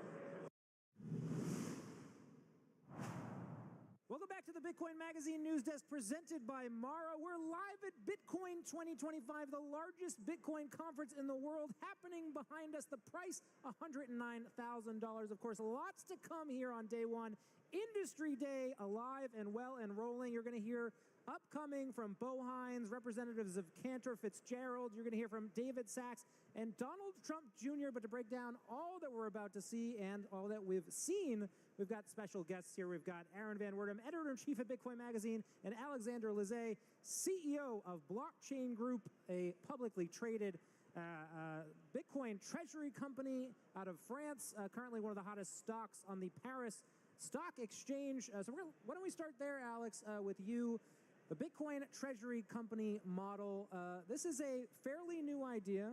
Michael Saylor, of course, pioneering this years ago, but it was recently caught fire. Last year at this conference at Bitcoin 2024, there was maybe a handful of companies buying Bitcoin, putting it on their balance sheet, and using corporate debt to finance those purchases. Now it's wildfire. There's over 100 companies doing it. What happened? Well, in the world today, the best performing companies are Bitcoin treasury companies. You can see Strategy over 5 years, 3,000%. Metaplanet over 1 year, 4,000%, even 5,000%. And now you have in Europe, Blockchain Group, already 2,000% in 6 months. We are the #1 performing stock out of all stocks traded in Paris. We have 100x our volumes. And we have the best performance over the last 6 months. And that's due to our focus to Bitcoin. We are Bitcoin maximalists. We fully focus on Bitcoin. We only do Bitcoin per share increase over time. And you have thousands of companies that have Bitcoin on the balance sheet. But overall, you have only 3 companies, in my view, that are fully laser eyes focused on the strategy playbook. Of course, Strategy, Metaplanet, and us. Aaron, I want to go over you. There are risks and concerns. Some would say a bit of a cultural divide. We've got Alex here in his orange tie. We've got yourself in a polo representing maybe the older culture. Can you talk a little bit about what you might find uncomfortable about these Bitcoin treasury companies? Well, I mean, there's 2 angles to take. Let me start with the first one. Okay, so these companies have been doing very well. Bitcoin itself has also been doing very well, right? And it has to do with each other. These companies are buying Bitcoin, price goes up, does well for the company. But what if the trend reverses? It's going to reverse at some point, presumably. Like, are we going to see a similar rate of decline as we've seen with previous Bitcoin bubbles? Is your company going to crash even faster than Bitcoin itself? So there are key risks to take into account for Bitcoin treasury companies. The first one, of course, is the prolonged fall in Bitcoin price that can happen. And of course, as Bitcoin treasury companies represent more Bitcoin and Bitcoin leverage exposure for investors, well, that represents potentially even higher downside in a bear market. Yeah. We're going to come back to this debate. We're throwing it now to the main stage. We'll be back with more content for Bitcoin 2025.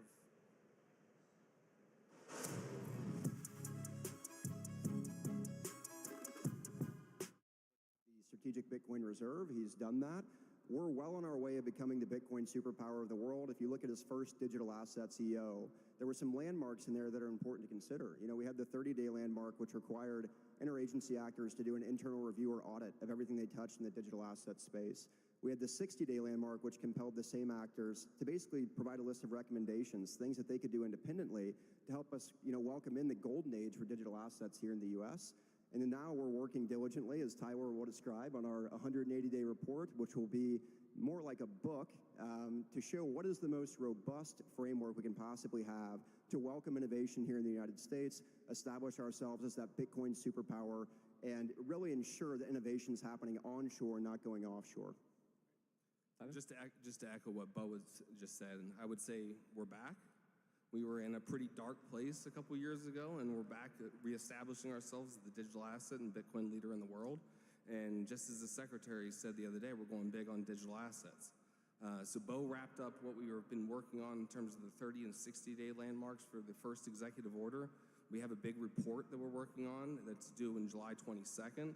It's really a comprehensive first ever rendition of what the government has produced on what it thinks about digital assets across the government. So it's going to cover everything from tax to market structure to Bitcoin strategic reserve, everything you can think about. So I think that's absolutely right. We definitely saw the sea change shift in the administration change across our portfolio of companies that we work with. I would also say, one of the conversations that I often have with people within the Bitcoin community is, for a long time, they felt like they had regulatory clarity with respect to Bitcoin. And I think for the most part that is true, but I still think that policy and regulatory clarity for the digital asset space more broadly is very important for the Bitcoin community, as it will help kind of a rising tide lifts all boats. So we'll get into kind of specific elements of the policy framework right now. Why don't we start with stablecoin legislation? So Bo, it took a lot of debate and compromise to get the Genius Act to where it is today. That is the bill that came out or is coming in the Senate right now. How are you feeling about the status of that bill and its chances of passing? Well, I'll take just one step back before we go there, because we really look at this in three phases, right? We've had the demolition phase, in which we've removed a lot of the red tape, or as we like to call it, blue tape, over-regulation that existed under the Biden regime, and more or less that lawfare that was created really through policy, through prosecution. We feel like we've done about 80 to 90% of the legwork there with the interagency actors, with phenomenal folks like Tyler over at Treasury, with the banking regulators, and so on. And now we're in the construction phase, right? And we're relying on our colleagues on Capitol Hill, who are doing an absolutely phenomenal job of working to get Genius home. And, Genius is very important for the ecosystem and for Bitcoiners, right? Because, what we're looking at here is updating our archaic payment rails that have existed for quite some time. You look at, technology more generally, you look at the ways in which we communicate, how that's evolved. One thing that hasn't changed is the way in which we move money. And that's something that needs to be fixed. So we're looking at a system that will create much more expeditious transactions with instant settlement times. We're looking at a system that will provide a lot more transparency. And then we're looking at something that will secure U.S. dollar global dominance for decades to come. But with all of that, the reason that Bitcoiners should really care about this, you're talking about a massive injection of capital into the digital assets ecosystem. That is great for Bitcoiners. It's great for Bitcoin.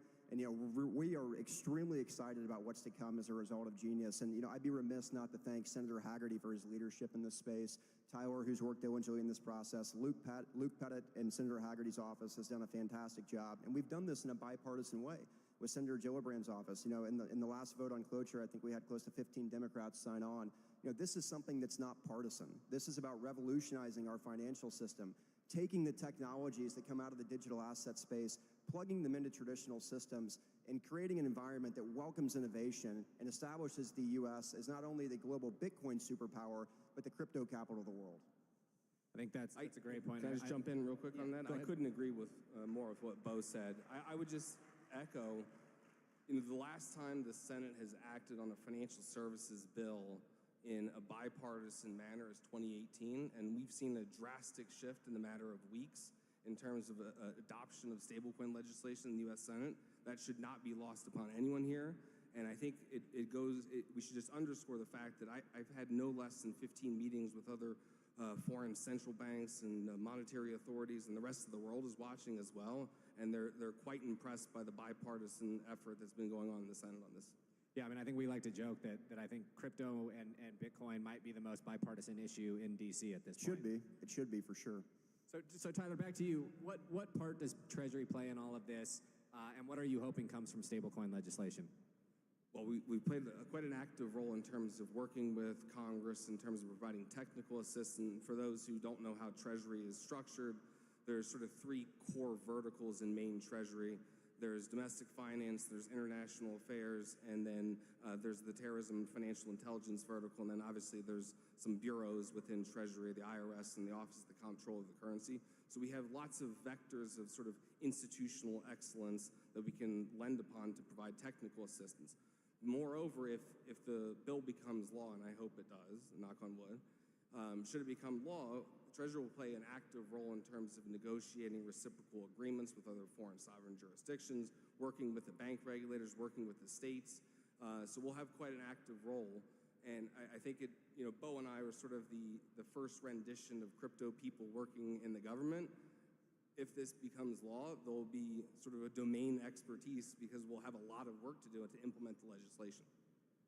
Yeah, that sounds great. And I think that the connective tissue, Bo, that you were speaking about between the legacy financial system and, Bitcoin, stablecoins, everything like that really will be paved with stablecoin legislation. So it's really a huge step forward. Well, and the one thing I'll add to that, too, is this can act as the foundation for what we can build upon in this space. You start talking about tokenized public securities and 24/7 markets and these things that folks have dreamed about for a long time.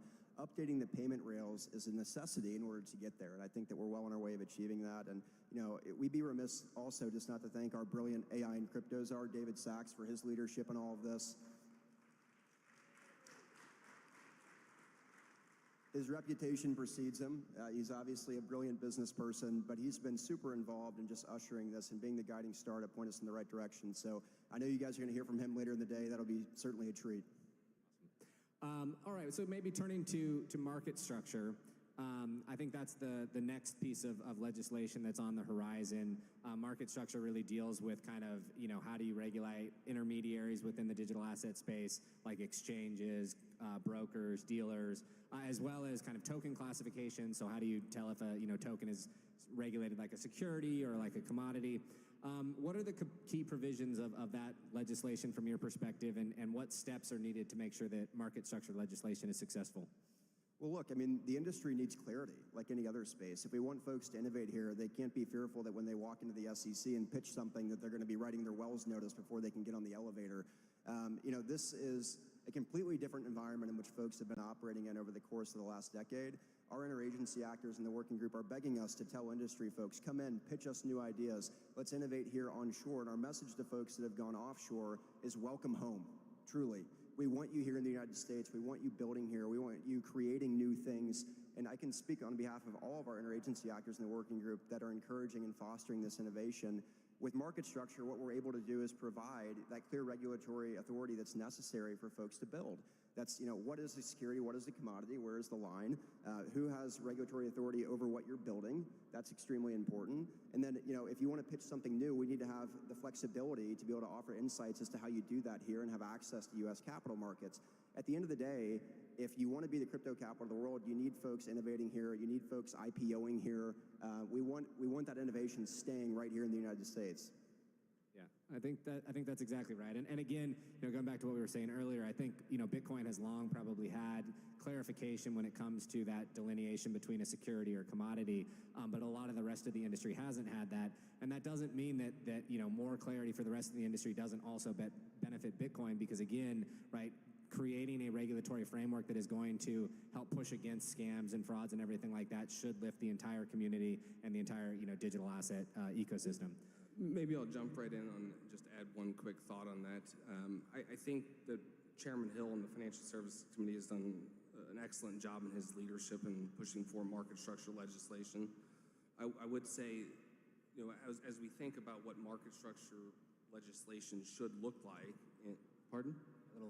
As we think about what market structure legislation should look like, we should remember sort of the core innovations of Bitcoin, the core innovations of decentralized finance, because we do have different elements. So if you think about traditional market structure, it's typically relied on sort of this principal-to-agent relationship. And what we have is a different innovation, different technological innovation, where we're moving, and we should be more accepting of sort of this principal-to-principal relationship that is different, it's unique, and it has different challenges and different opportunities. So we're actively working, as Bo said, on an interagency process, trying to formulate the best ideas for that. Yeah, I think that's exactly right. So Tyler, maybe back to you.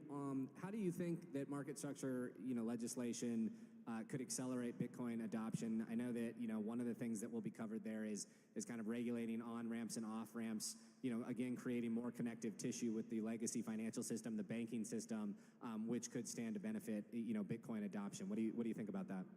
Well, I kind of think it's a rising tide lifts all boats. And, a couple years ago, the industry had spent so much time and energy advocating for the ETP marketplace in the U.S. And what we saw is very quickly afterwards, there was a institutional adoption that happened for Bitcoin.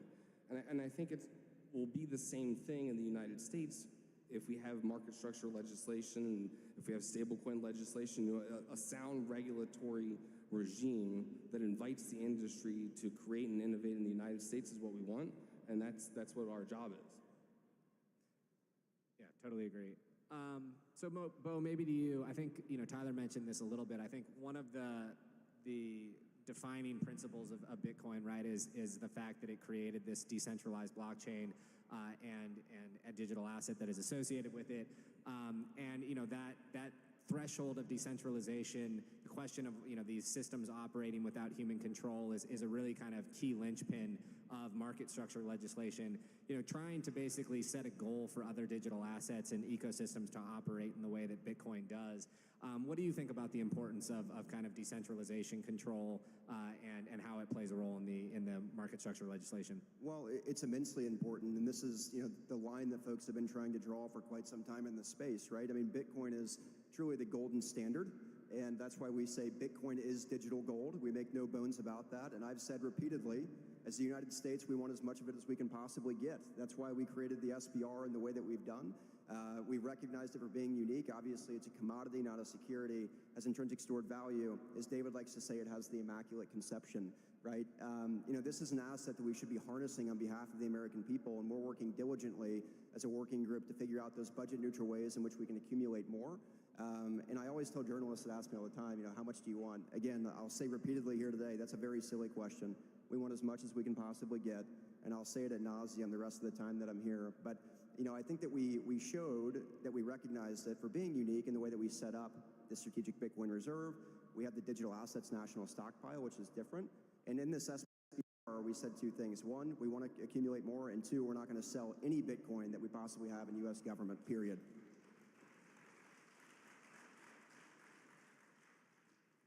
So turning back to the bipartisanship discussion, I mean, obviously, I do think that the crypto is one of the most bipartisan issues in D.C. at the moment, but obviously it is not totally bipartisan, and there are some voices on both sides of the aisle that seek to try and make it a little bit more partisan. How do you all view that? How do you view the challenge in navigating the partisanship that might exist in certain pockets? And do you think it's a good goal to try and keep things bipartisan? Well, it is a commodity in Washington, bipartisanship, so I don't think we should overlook that. I think if you want durable law, you have to have it. And we've seen, 16 and 18 senators on the Democratic side that supported the Genius Act on the cloture votes last week. So, that shouldn't be scoffed at by any stretch. That's quite a big bipartisan vote, and I expect that will only increase. And I think part of it is a little bit of momentum. You have to put a win on the scoreboard and move forward, and a lot of it is still an education phase. So as people learn more, as congressional members and senators learn more about stable coins and learn more about programmable money on the internet, the more they get interested in Bitcoin, the more they get interested in other digital assets. So I think it's a little bit of an inertia. You have to, push the stone and see how far you can let it roll. I think Tower mentioned something that's extremely important here. In terms of, garnering partisan support, or bipartisan support, excuse me, it's more or less an education process. And that's one thing that we've run into repeatedly, is a lot of these legislators still don't understand the space. They're not living it and breathing it every day like many of us are. And so I think that when they start to recognize, one, the power of Bitcoin, the power of this blockchain, moreover, the power of what's being built in other ecosystems, maybe not at the same decentralization standard, but there's still good technology coming out of other places in the space. It helps them understand how important this is for the American people, how important it is for us to lead the charge globally in harnessing this technology, plugging it into our current ecosystems, and really revolutionizing our financial system for decades to come. And as we start having these conversations more and more, you start seeing more of our Democratic colleagues come on. And I'll say again, this should be the least partisan effort that possibly exists in this Congress. I think that folks are recognizing that. It makes me extremely optimistic about what's to come, not only with Genius and stablecoin legislation, but with market structure moreover. And then enshrining the SBR into law is going to be next. Amazing. Bo, maybe asking you a little bit about President Trump. We will hear from Vice President J.D. Vance tomorrow. But what do you hear from President Trump about crypto and about Bitcoin? We've seen him speak at crypto events before. Can you give us an inside scoop on what he thinks and cares about most? Well, he certainly recognizes how important it is for the United States to lead the globe in terms of, one, being the Bitcoin superpower, and two, being the crypto capital of the world. I mean, he said that repeatedly. The president cares deeply about this space. He's made it a priority from the very beginning.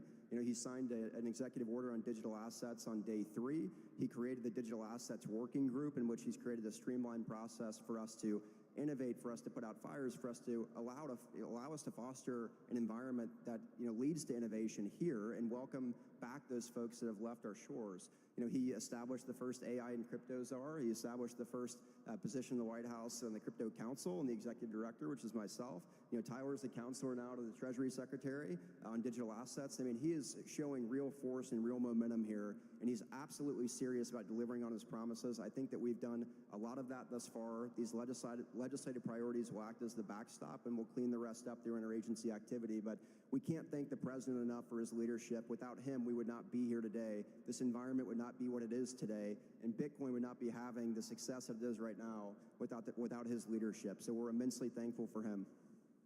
That's great. Tyler, maybe just to ask you the same question with respect to Secretary Bessent. I know that he's been speaking a lot about digital assets recently. What is your views about his inside views about the industry? Yeah, I mean, as he said yesterday on TV, we're going big on digital assets. And I think, moreover, if you look at his career, he's been a macro investor, macro thinker his entire career. And I think, you know, as he thinks about how we've lost track in the United States of leadership on innovation, leadership on Bitcoin, leadership in digital assets, it's a strategic error. And so now we're in the process of re-underwriting that and bringing it back on shore. So I think that's sort of his worldview about it. Yeah, that's great. So I know that, you know, both of you have now, you know, been in DC working on with the industry for, you know, several months. I know that it's been a whirlwind. You've been meeting with tons of different entrepreneurs, you know, venture capitalists, investors, all sorts of industry actors. What concerns are you hearing from the Bitcoin community and the industry more broadly about, you know, what they're looking for from a regulatory perspective and policy-wise? I know, Bo, when you started kind of saying that first was kind of deconstructing all of the damage that had been done over the course of the last 4 years. But what are you hearing from the community more broadly? We know, look, you know, I kind of view my role in the White House as almost being an administrator and or Sherpa between White House policy, industry, interagency activity, and what's happening on Capitol Hill. So this, you know, the president's given us broad authority to solicit feedback from industry players. I've probably had no less than 250 meetings with different industry folks over the course of the last 5 months. Both big and small, Goliaths in the space to startups. We want to hear from everyone. What challenges are they dealing with? You know, what can we do to foster a better environment for them to build here? What can we do for Bitcoiners? What can we do for this environment? And, you know, I think that right now there's just a lot of optimism and hope that wasn't there a year ago. And that's a very exciting thing. We want to continue to foster that, continue to innovate. I think with crypto, we have very clear objectives of what we need to accomplish. We need to protect self-custody as one, protect the rights of privacy to people. You know, we need to make sure that we're creating an environment which people have that clear regulatory authority so that they can innovate. And we need to create a backstop that's lasting. And we do that on Capitol Hill through legislation. So I'm immensely confident we're going to deliver on the president's priorities before August recess. We're going to have the most robust and clear regulatory environment that exists in the world as it pertains to digital assets. And you'll certainly see the United States stepping out as the Bitcoin superpower of the world. Amazing. Tyler, how about you? I think I've done just as many meetings as Bo, if not slightly less maybe. But I would say, you know, at Treasury we have an open door policy, so we hear all sorts of commentary. We've spent a lot of time working on illicit finance matters. We spend a lot of time working on tax policy issues that affect Bitcoin miners and affect different participants in the ecosystem. We spend a lot of time thinking about how do we onshore activities and entities that have been pushed offshore over the years. So, you know, everything from banking to market structure, the whole 9 yards, we think about it and we're trying to get smart on it because we ultimately have to write on it and put it in this report that I mentioned earlier. So I would say to the audience, the message is if you're in Washington and want to come see us, it's an open door invitation. All right, that's great. So now that we've kind of heard what you guys are doing, I guess the question becomes, what should we do? What should the larger, broader community do to help kind of with these efforts and move things forward? Well, tell your legislators why this is so important for you. I mean, that makes our job a lot easier as we go through this legislative process and we try to mend the gap between, you know, just the education gap that exists in terms of helping folks understand why this is so important in the United States. I think that these legislators hearing from their constituents, hearing from industry is extremely important and powerful. And we saw that with the Genius Act. This was the first time that all of industry came together to support a piece of legislation, and we were able to push it home and do it in a bipartisan way. So we need to keep that momentum forward going into market structure, and we need to keep that momentum forward into enshrining the SBR through congressional activity, and we'll be in a great place. Yeah, I would echo that. Just help us keep the momentum going. All right, well, with that, I think we're at time. I think for everyone here, I hope that this conversation gave you a sense of why, there's reason for optimism. I like to tell people that I'm more optimistic now about, the chances of getting, successful policy and regulatory clarity in place than I've ever been in my time in this space, and this is part of the reason why. So thank you very much for joining us. Thanks for having us. Thanks for God having bless us. you all.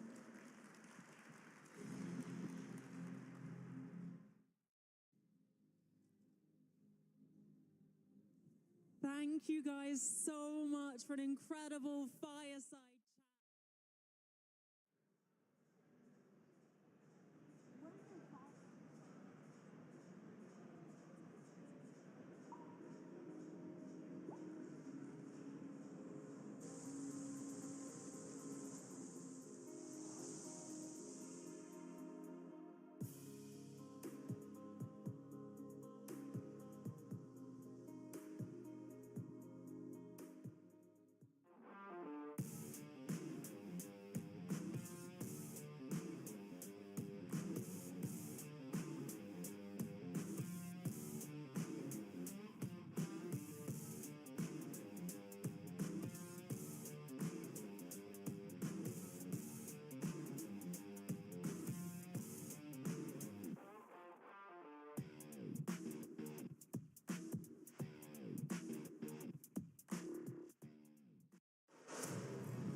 Welcome back to the Bitcoin Magazine News Desk presented by Mara. We're live at Bitcoin 2025. You just heard from Bo Hines, White House Digital Asset Advisor, and Tyler Williams of the Department of Treasury talking about the United States' embrace of Bitcoin and digital assets. You're about to hear Vlad Tenev, CEO of Robinhood. Before that, we've got a packed panel here to continue the discussion before the break about Bitcoin Treasury companies. The hottest topic and trend in the industry. We've got Alexander Lize, CEO of Blockchain Group. They're trying to raise enough money to buy 1,000 Bitcoin. And we've got Nico Lechuga, founding partner at Ego Death Capital, here to bring a VC perspective to the conversation. So let's bring you in, Nico. Bitcoin treasury companies have really kind of come out of seemingly nowhere. Michael Saylor pioneering this strategy 4 years ago, has been essentially buying Bitcoin by any means necessary, but this was an overlooked space for a long time. There weren't copycats. Now we're seeing a wave turn into a tsunami. What are you seeing in the market? I think one of the really interesting things that we're seeing is there's a global game theory that's being played out. So it's being played out on the sovereign level. It's being played out with private companies. I think what we've had in the thesis in the private market was that we were interested in investing in companies that when they cash flow, they would cash flow Bitcoin. But what we're starting to see within the marketplace, and the hottest topic that you hit on right now, is other businesses that are keeping their treasury in Bitcoin, or other holdcos that are just going out and buying an incredible amount of Bitcoin and using the public markets to aggregate this finite asset. I think it's fundamentally interesting. I think to see the different strategies at play from here, we have an entirely new chessboard of different individuals that are playing at it. I'm really interested to see how it unfolds across different market conditions, as everybody seems to have their own unique playbook right now. Right, I wanted to stick with you for a second just to talk about the companies that you're seeing. When you think about Ego Death Capital and the kind of startups we used to see funded in Bitcoin, maybe it was a Bitcoin Lightning startups, wallets, exchanges. These were for-profit businesses selling Bitcoin products and services. Now we're seeing companies almost capitalize first and then try to figure out the product later. What's your view on that? So yeah, you do have certain companies that are saying like, hey, we're going to go out and raise an incredible amount of money and we're going to figure out the product. And these, I would think these would be your treasury companies. Really, like if we look at the SPAC model, if I'm going to raise a lot of money, I'm going to take this vehicle public, and then I'm going to find some type of public company to de-SPAC into. This is more in the treasury focus from here. I think what we fundamentally invest in the private markets is that business that has a product or service that does have a future cash flow that will be Bitcoin. I think what we're seeing is those things are starting to come together. And there's going to be a whole host of new companies that you can invest in. Alex, I want to go over to you. Obviously, you started the company last year, seen tremendous success. Are there advice, is there risks, concerns that you would have about companies entering now or potentially even later? Let's just say the United States does buy Bitcoin, start buying Bitcoin under the Bitcoin Act, buying 1 million Bitcoin. What kind of risks exist for Bitcoin treasury companies under that environment? Well, the first risk for companies that are adopting Bitcoin is to not focus solely on Bitcoin. You need to focus on Bitcoin. The second risk is to not allocate all of your long-term capital to Bitcoin. And the third risk is literally to not focus on increasing Bitcoin per share over time. And that's the risk that you will have every day, because if you are not adopting Bitcoin, you are going to the ground as a stable coin. And then on the medium to, and that's the risk that you will have adopting on the is that you don't want to be playing with the Bitcoin. We get solicited every day by different companies that want us to play with the Bitcoin. They want us to do stacking. They want us to do thousands of things. And our answer is simple. It's no. And why? Because my time is much best time spent by raising capital, as much capital as possible, as fast as possible, and to accumulate as much Bitcoin as possible on the balance sheet with the lowest risk possible. And But that's, this is, I think, what some Bitcoiners, maybe Aaron was here earlier talking about, the risk of just taking on debt to buy Bitcoin. You don't see that as a risk. So traditionally, if you take convertible debt with fiat, well, you are limited to 20 to 30% of the value of your Bitcoin stack. And that's what Strategy has done. But still, with this, your risk is very limited because you are on a 5-year horizon. And so the risk you take is the fall of Bitcoin over a very prolonged time. So if you don't believe in Bitcoin, you don't buy Bitcoin treasury companies. But then what we did is we stripped away even this risk. We stripped it away by doing BTC-denominated convertible bonds out of Luxembourg with a specific SPV. And so the risk is completely segregated from the group. And it's actually less risky for the company and less risky for the investor. And that way we have been able to generate 800 plus BTC yield year to date. You're about to hear from Vlad Tenev, CEO of Robinhood. The guests and speakers keep coming. Stay tuned here on YouTube, Rumble, and X.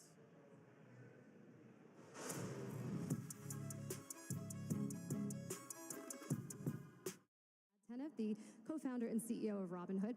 He's at his first Bitcoin conference. Can we give him a round of applause? The first one ever. I know. We've had our team obviously here before, but I thought I would check out what all the fuss is about, you know? Yeah. This is my second year, so pretty cool to see everybody back. And it's obviously, I think it just gets bigger every year, to be perfectly honest, as crypto gets bigger every year. And I want to start with that.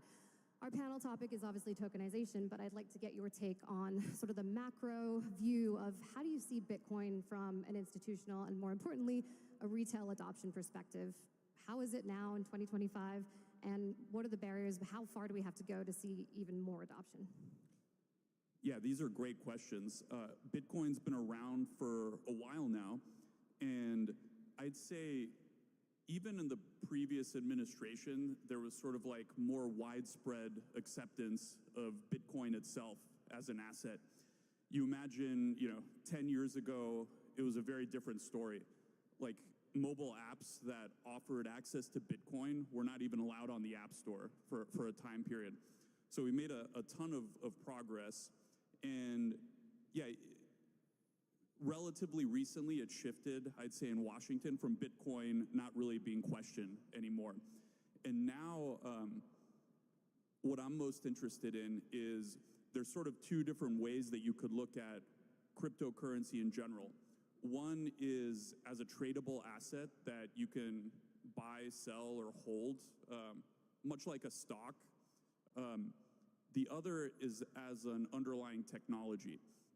And I think the next step that we're right on the cusp of is how can we actually get securities on blockchains? How can we actually get this crypto technology to update and kind of disrupt the traditional financial system? You're seeing a lot of interest from your retail customers in crypto specifically. I think you had some really good numbers in your earnings recently that suggested crypto trading was up something like 100%, I believe. And that just seems to signal that people are using Robinhood for crypto. They're not just using the crypto native trading outfits. Yeah, we've become one of the largest retail crypto platforms. We've been growing market share, and we're actually relatively early to offering Bitcoin and other cryptos, particularly when you lump us in with the traditional financial players and brokerages. When we offered crypto in 2018, traditional financial companies were staying as far away from it as possible. And I think that led to a lot of retail adoption. You know, I think the last numbers that we announced, over 10 million people, retail investors, Americans, hold cryptocurrencies in their Robinhood accounts, and they believe in it. I mean, our customers, obviously they see it as an opportunity to generate wealth, but also as an opportunity to buy into the future of the financial system. And in that way, it's kind of similar to an investment in electric vehicles or artificial intelligence or, you know, all these other frontier technologies. Because as a young person, investing is as much about making money as it is about sharing a point of view and a prediction and an opinion for what's going to drive technology and society in the future. Speaking of driving technology in society, let's talk about tokenization. I feel like tokenization has become the buzzword for this cycle, maybe similar to how meme coins and NFTs were a previous cycle. Do you see the hype around tokenization as justified, or is it merely hype? Yeah, I mean, I personally believe that it's very justified. I think I've been one of the people that have been talking about it. And I think there's a huge potential in the same way that stable coins and stablecoin clarity driving US dollar dominance, particularly abroad, tokenization of securities could drive continued dominance of US companies. So that's going to be good for the companies themselves because it'll plug them into a global market of liquidity. And that could be useful for trading, but also for raising private capital, primary capital. It's also good for people outside the US because they could be plugged into the most innovative and attractive assets. It could be easier for those folks to build wealth over time. So I think those are the international benefits of it. Even in the US, it could be very, very helpful. The idea that you can self-custody a stock or a security is incredibly powerful because if you've tried to move your stocks from one broker to another, it takes multiple days.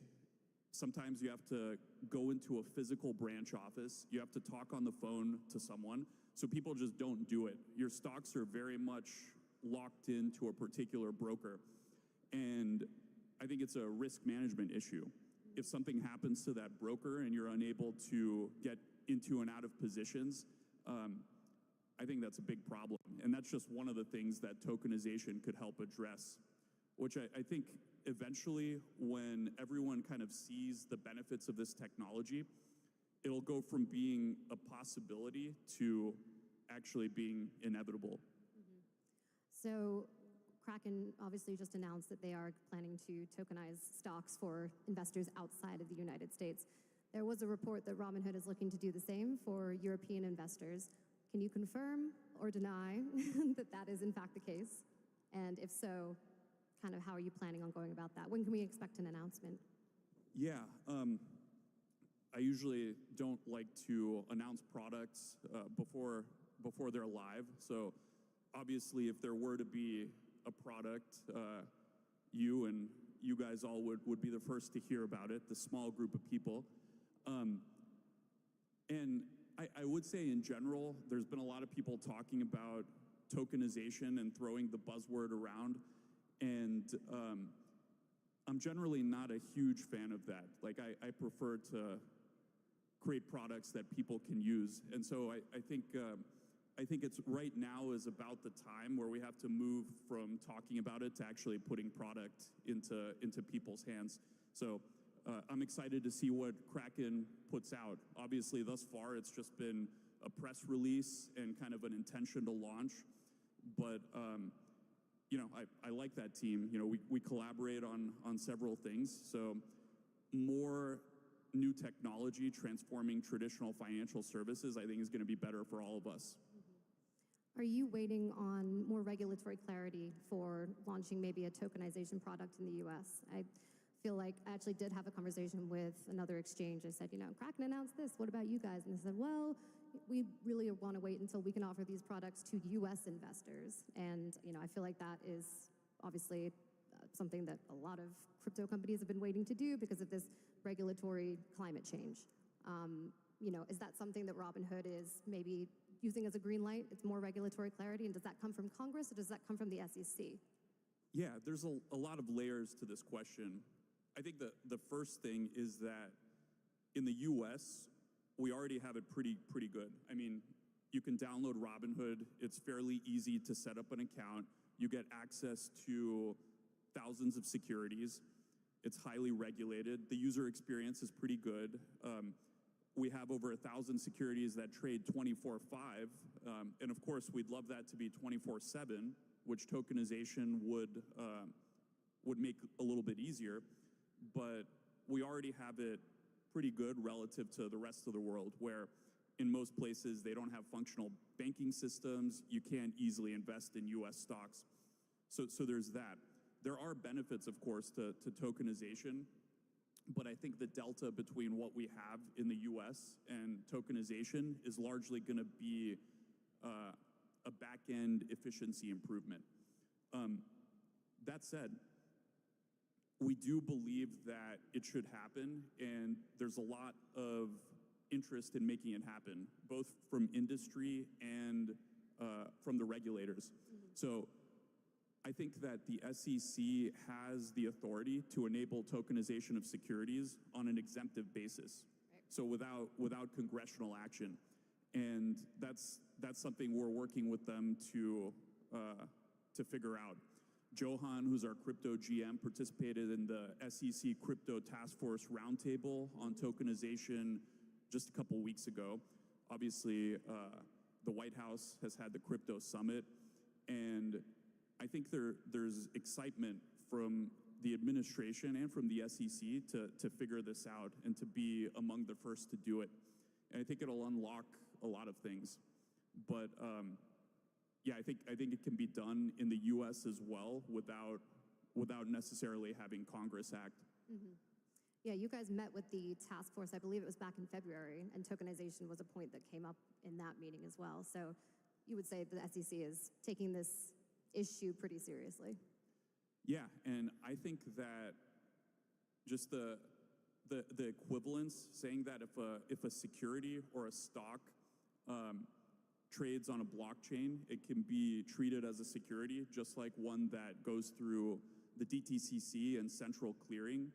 And it's not treated as some sort of derivative. I think that would be great progress. Another thing that I think would be massively transformative in the US is tokenization of private companies. Mm-hmm. So I think public stock is one thing. Private companies are just inaccessible to retail today. And part of it is the net worth and income requirements, which basically shut out all but the top 20% of individuals. So we live in a strange world where SpaceX and OpenAI are deemed too risky for retail investors, but meme coins are okay. Right.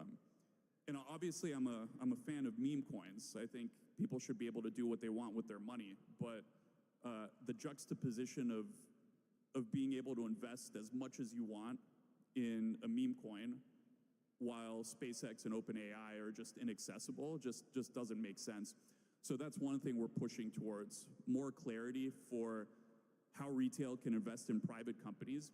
And if we tokenize those private companies, you solve a lot of other problems like access to liquidity, having the ability to trade in and out of them, and access to a global market of hundreds of millions of people that have Bitcoin and crypto wallets already. Mm-hmm. So I think we already have the technology. Now with some regulatory clarity and a rethink of the accreditation laws, you can find companies like OpenAI and SpaceX and potentially thousands of others trading just like stocks. And I think that would actually be an enormous unlock. It could lead to significant increase in capital formation, new startups, mm-hmm. and GDP growth that's broadly shared with with everyone. I mean, back in the 80s, you used to be able to buy a public company like Microsoft or Apple at a pretty small valuation and get a huge increase in the public markets. Now those opportunities are tough to come by. You know, companies are going public at valuations of tens or hundreds of billions. They're staying private longer. And so the profits, the appreciation is accruing to a smaller and smaller group of wealthy insiders. Would you say there's more upside to investing in a private company than a public company, if that were to be a possibility? I mean, I think the upside is definitely greater where the risk is greater. So for sure, there's also higher risk, and there's a legitimate investor protection disclosure argument that can be made. But I actually think there's solutions to all of those. We can open up access and make sure that investors are informed and they know exactly what they're buying and selling. And that's where kind of sensible regulation can help take us. Is Main Street ready for tokenization? You say the average retail investor understands tokenization, and if not, what would be your maybe elevator pitch to someone? Why should I want tokenization? I think that the best products, and people have been saying this for a long time, by the way, the best products should actually abstract the underlying technology so that you only need to interact with it when you absolutely need to. So I think what that means is when you have something that's powered by crypto technology, you can buy or sell it through your Robinhood app or your non-custodial wallet in much the same way that you buy or sell a stock or a future or an option. Like, the interface is very, very familiar. And you only really need to interact with the blockchain when you're actually sending it across crypto rails. And of course, there's a lot of details with how you handle decentralized exchanges and self-custody. But just in the past 3 years, I think there have been tremendous user experience improvements. So I no longer think that product complexity is a huge barrier. I think a lot of people, including folks in this room, have done a lot of great work in making simpler interfaces. There's a saying called tokenize everything, or we should be able to tokenize everything. And a big proponent of that is actually BlackRock CEO Larry Fink. Surprising. Maybe 5 years ago, you would have thought he would never have said something like that. But in his annual shareholder letter, he said, we can tokenize every stock, every bond. I want to get your take on that. Should we be tokenizing everything, or should we just be tokenizing highly liquid assets, or can it literally be anything we want? Practically. Tokenizing everything is tricky. Now, can I think of anything that I wouldn't have tokenized? I think if it's legal, if it's a security, if it's a commodity, if it's some sort of collectible, and generally we want to allow retail investors and institutional, but we're mostly talking about retail, there's a huge benefit to it. And we should have an open, competitive market where people can try as long as it's legal. And if there's a market for it, if people want it, why not? What would be the most surprising tokenized asset maybe Robinhood would offer in the next 5 to 10 years? Yeah, that's an interesting question.